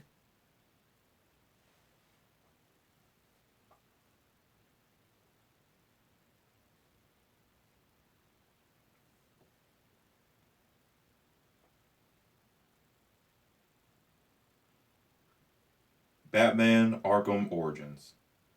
Okay, if I can find the clip of the fight specifically, and if I don't get copyrighted for it after I post it, like if I don't get copyright and the video doesn't get taken down, then you're gonna see my reaction to it. I've never seen it in its entirety, but I heard it was a amazing fight scene.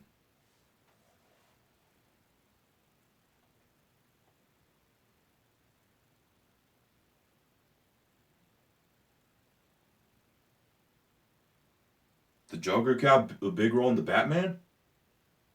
Look, like I've already said before, I loved Jared Leto's Joker, and I would love to see him in the Batman. Like I said, I want to see a DCEU Joker and Batman confrontation.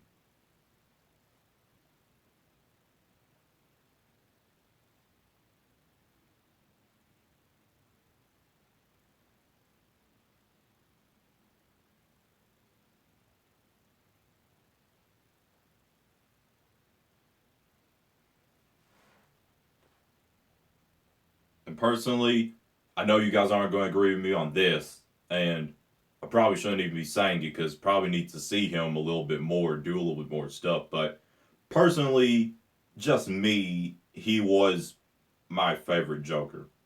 Like that is just me. I just really liked his Joker. I really like Jared Leto's Joker. But I do want to know who your favorite was and why.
Rogue said your favorite Joker is Mark, and I know how his Joker looks, but I couldn't remember the name of the guy who plays him. Mark Hamill, because whenever I think of the Joker, his voice pops in my mind. Okay.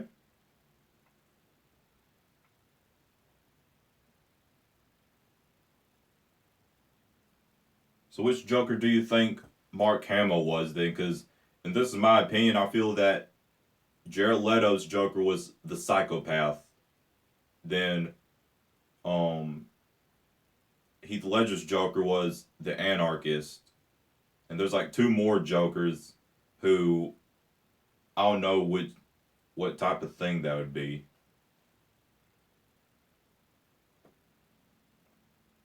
Pat Fleck, you said your favorite actor is definitely Mark Hamill, but your favorite live action interpretation is Heath Ledger's with Leto in second.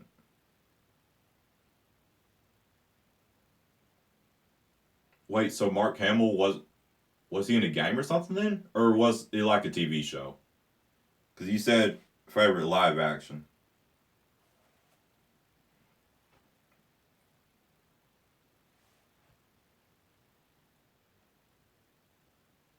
cartoon. Really? So a Joker from a cartoon was that good? Okay.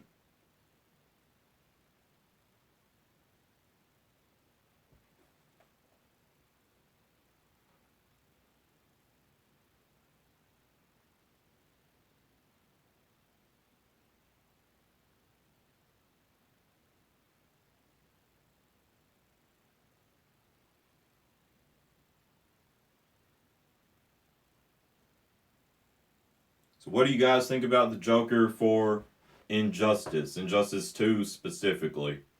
How he looks kind of like a mix of Heath Ledger's and Jared Leto's Joker.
Also, I'm really excited for Darkseid to make his debut in the DCEU, which is supposed to be in Justice League, right? I mean, I don't think it's even been confirmed yet, but I just think so many people think that it will be in the Justice League.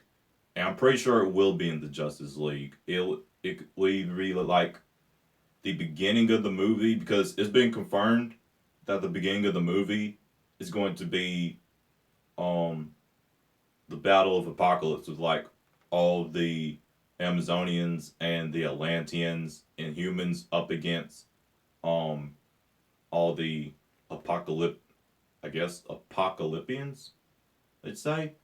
So it could either be at the beginning, the very beginning, or either at the very end, at like an end cutscene.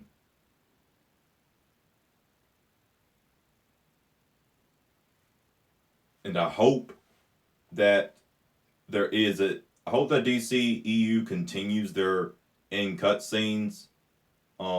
There was none for Man of Steel. There was none for Batman vs Superman, but there was an end credit scene for Suicide Squad, and it was a very important, a very crucial end credit scene because it showed Bruce Wayne and Amanda Waller meeting at a restaurant.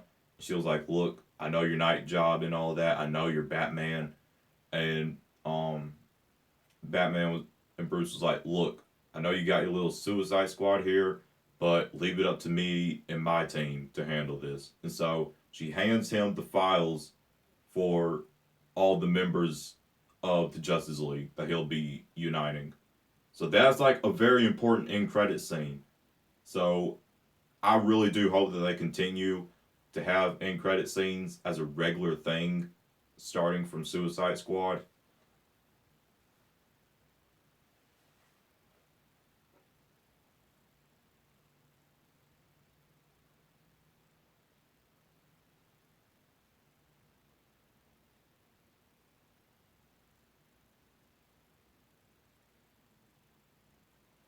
I've been saying debut wrong. I've always said it like because it's spelled Debut. So I've always said debut. So it's debut or debut. Debut. Debut. Okay. Well then, by that logic, it should be spelled Daybu.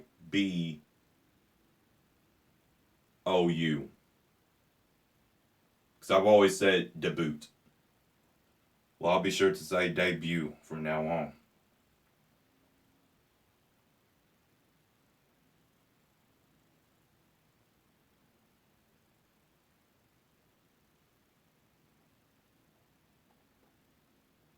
Definitely, you're talking about Brainiac.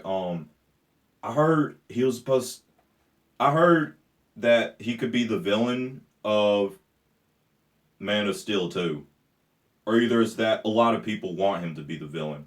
He's like one of the biggest villains in the DC universe. I'm sure.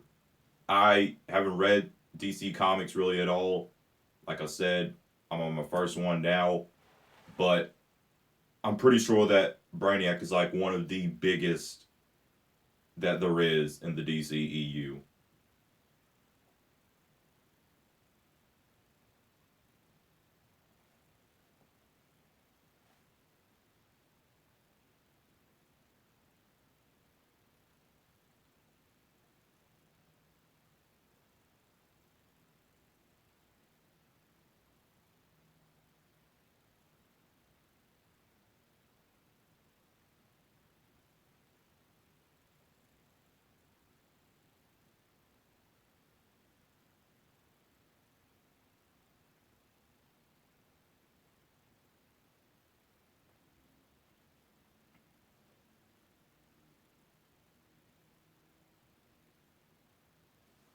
Man of Steel 2 is allegedly a, a minor reboot of Superman.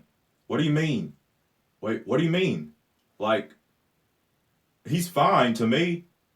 In in Man of Steel and Batman vs Superman, I absolutely love Superman. A lot of people say it was like really dark and stuff in Batman vs Superman, but like the thing is, in Justice League, he'll be like this new light of hope, you know? So I would think just his being brought back to life on his own would be like a reboot in a way, but I don't. What do you mean by that?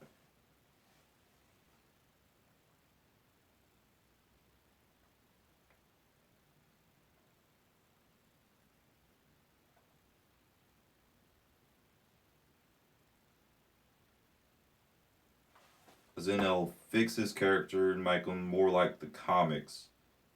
Him coming back to life as a better person. Okay, okay.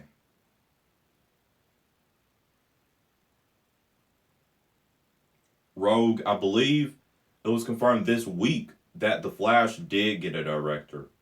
Or either that. I think it did. Yeah, I'm pretty sure it did because I heard some Flash director news like this week. It did get a director. I don't know who it is, but it did get a director.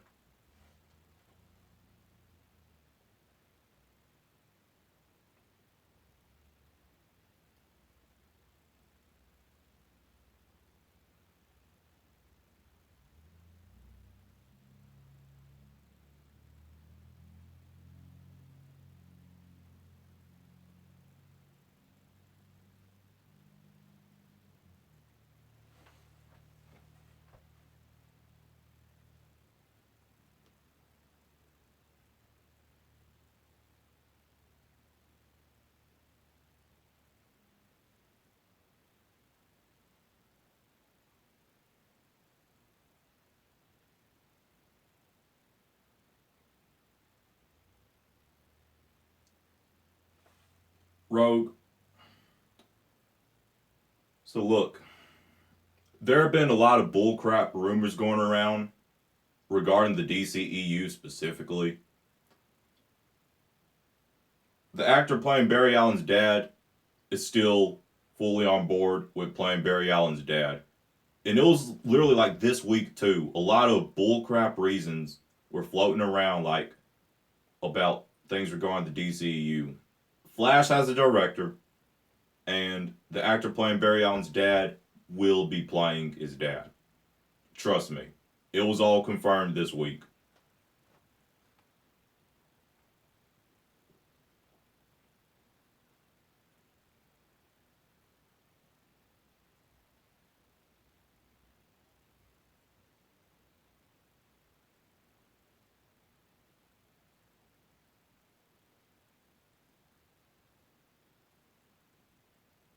Speaking of people dropping out of roles, remember how scary it was? At least for me. Remember how scary it was when we thought that like Ben Affleck was gonna drop out of being the Batman? I can still remember that from a couple of months ago when he dropped out of being director and stuff. That that was so intense and scary for me. I still remember that. But no, he is fully on board with being the Batman. He's already going to be in Justice League. And yeah, and the thing is, like, when it's really scary when it's a bunch of, when you have a movie universe, like the MCU, is like, if we heard if we heard Robert Downey Jr. was going to drop out of being Iron Man. Because you're in a connected universe now with all these other characters, and you've already been in a movie. So then it's like to drop out, they have to recast you and stuff. Which I get that you could do that in these movie universes because they did it with a very important person, War Machine, which I think for that it was for the better. And the same with Ed Norton and Mark Ruffalo. I think switching Ed Norton with Mark Ruffalo was for the better. Mark Ruffalo just like looks more like Bruce Banner and portrays Bruce Banner better, in my opinion. The same with Don Cheadle and James Rhodes.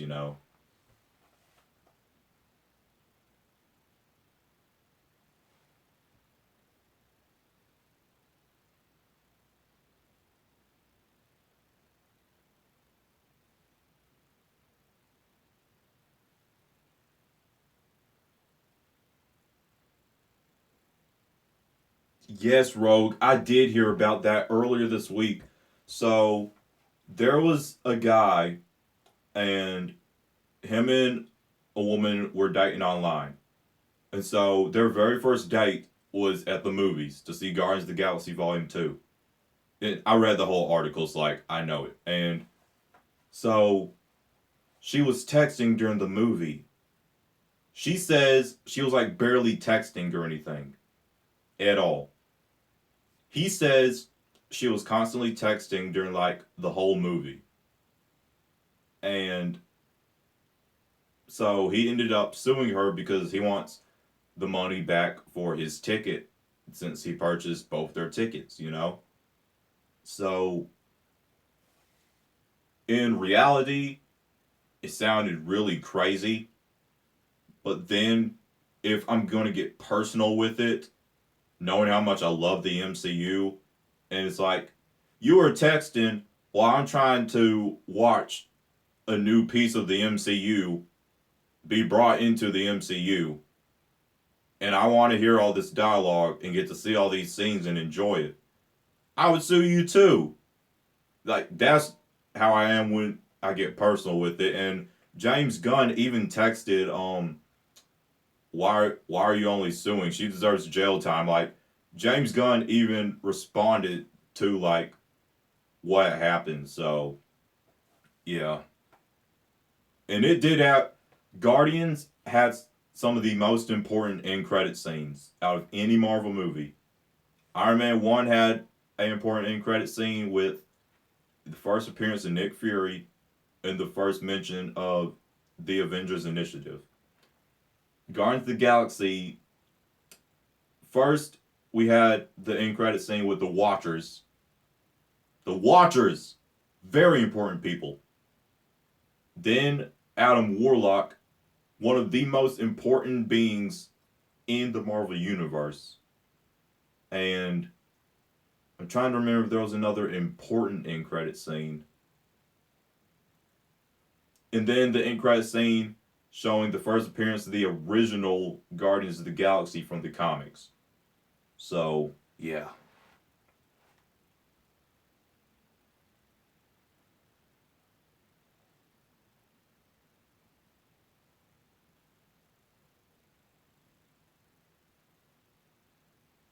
Batfleck, your comment is exactly my thoughts right now. Like, it sounds ridiculous, but like, if I'm gonna, in reality, it sounds ridiculous. But then, personally, and how much I love these movies, I see why he did it. Like, I would have done the same thing on a personal level, you know?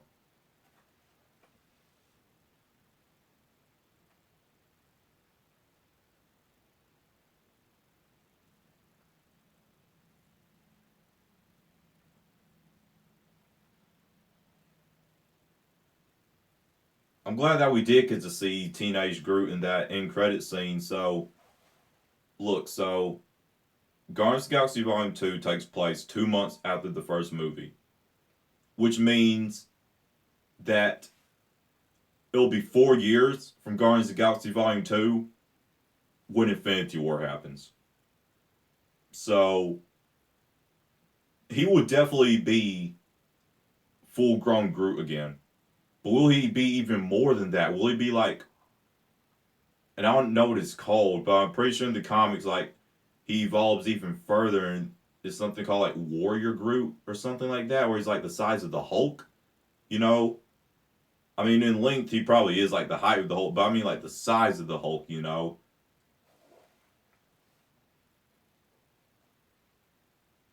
So will he like be even more buff, like become like Warrior Groot for the Infinity War?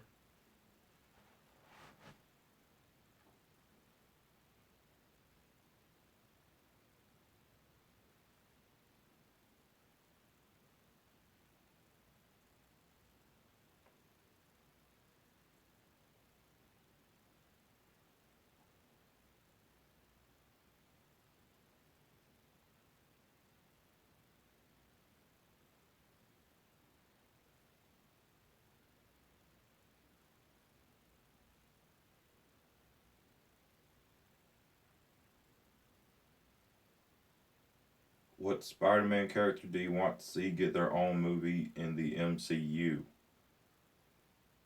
Uh,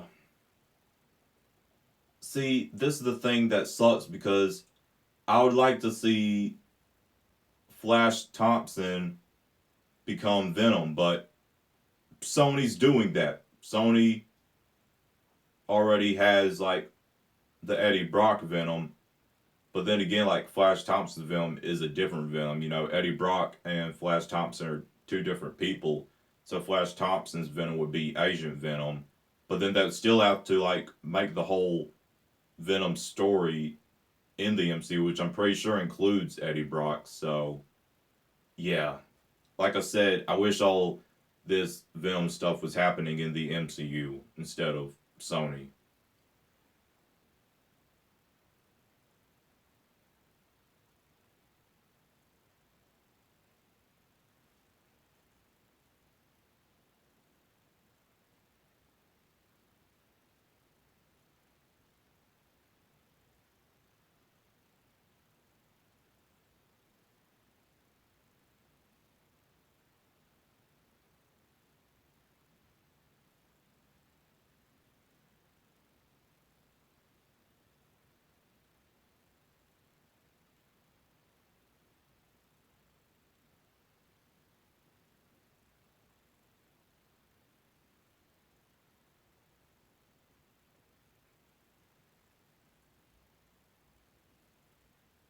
The thing about Wonder Man is, so I don't even know anything about him. I've literally just heard his name before. Like that's all I know about him is his name. That's all. I've just heard his name before.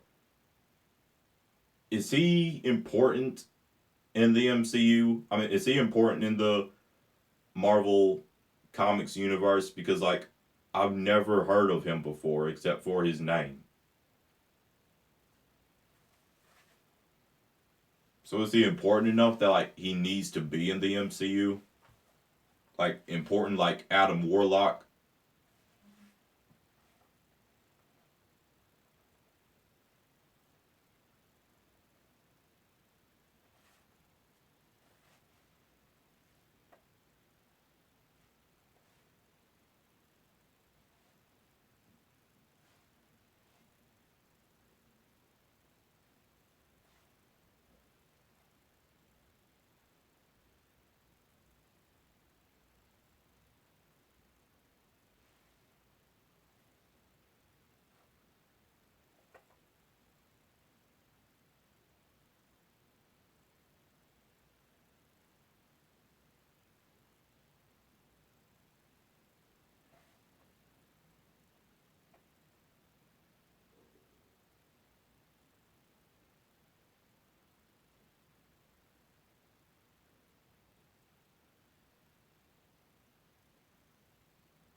I know it's been a good stream, but I am probably going to leave pretty soon, maybe like the next 5 or 10 minutes. So if you have any like big questions for me, let me know now in the chat.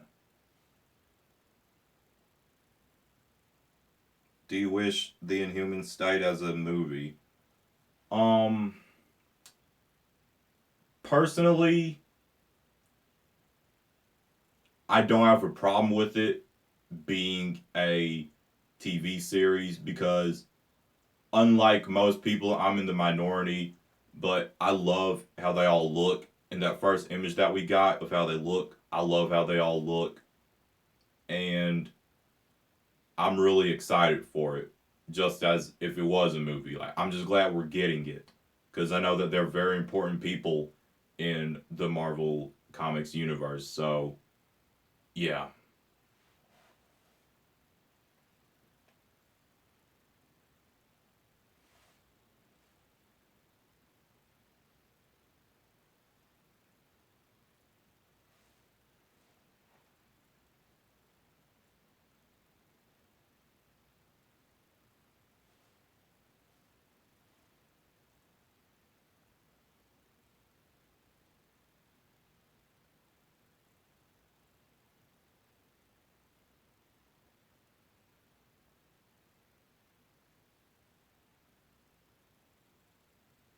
how do I want the movies and shows to cross over? So,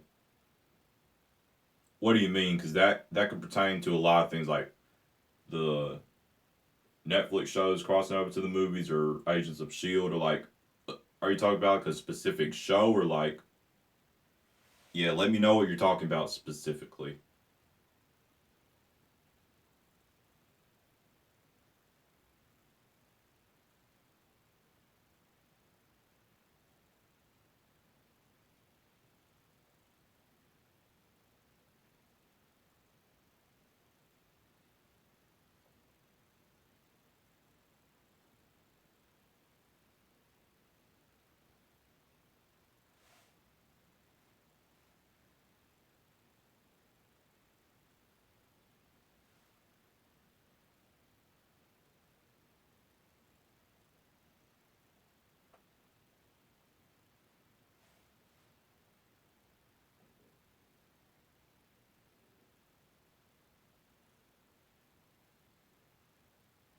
It could be anything.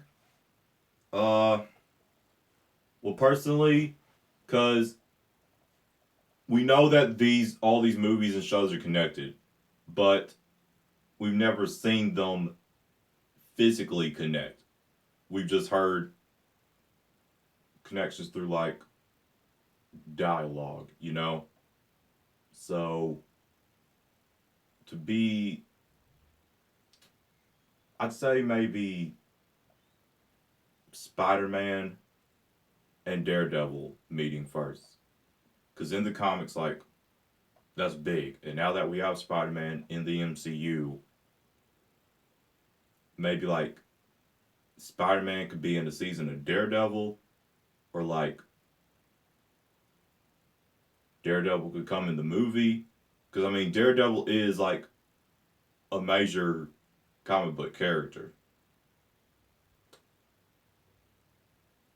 I don't know how it would happen, but if I like to see any physical, actual connection, like two characters being brought together, one from the movies, one from show, I'd like to see Daredevil and Spider Man. I'd like to see that first.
What's up, Luke? Wait, did you just join? Bro, I'm probably going to be leaving in like the next maybe like 5 minutes. I apologize, bro. But this stream, like, we've just been chilling, talking about anything Marvel and DC related. Like, a bunch of news has been um released recently for the MCU and the DCEU.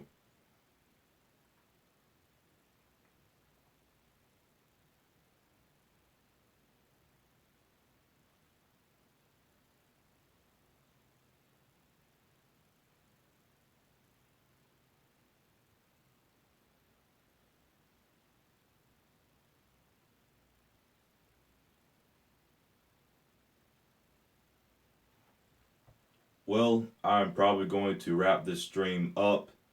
I don't know how much battery left my phone has, so better to be safe than sorry than to just have my phone die and just the stream just um end without me saying goodbye or anything. So it's been good talking to all of you who decided to join.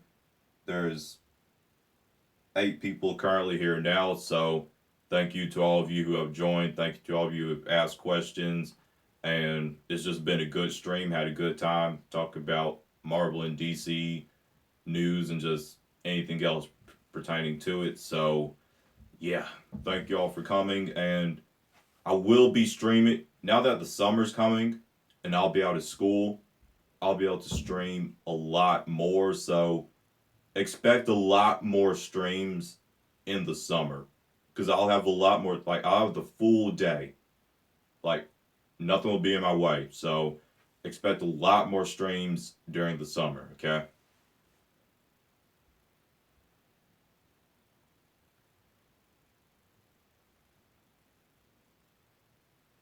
All right, Rogue, take care. MVC, take care. It's been good seeing all of you guys. My name's Joe, aka Mad Joe FC. Hope you all have a marvelous day or night, depending on where you're at. Where I'm at is Eastern time, so yeah. Have a marvelous day or night. Mad out.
Alright, so.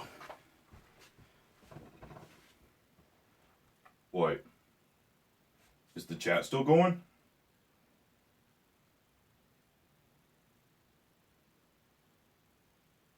Uh.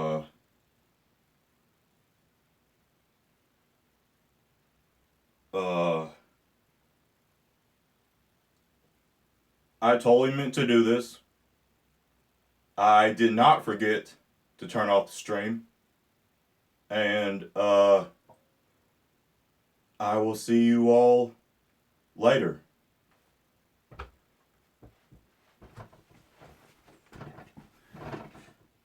Bye.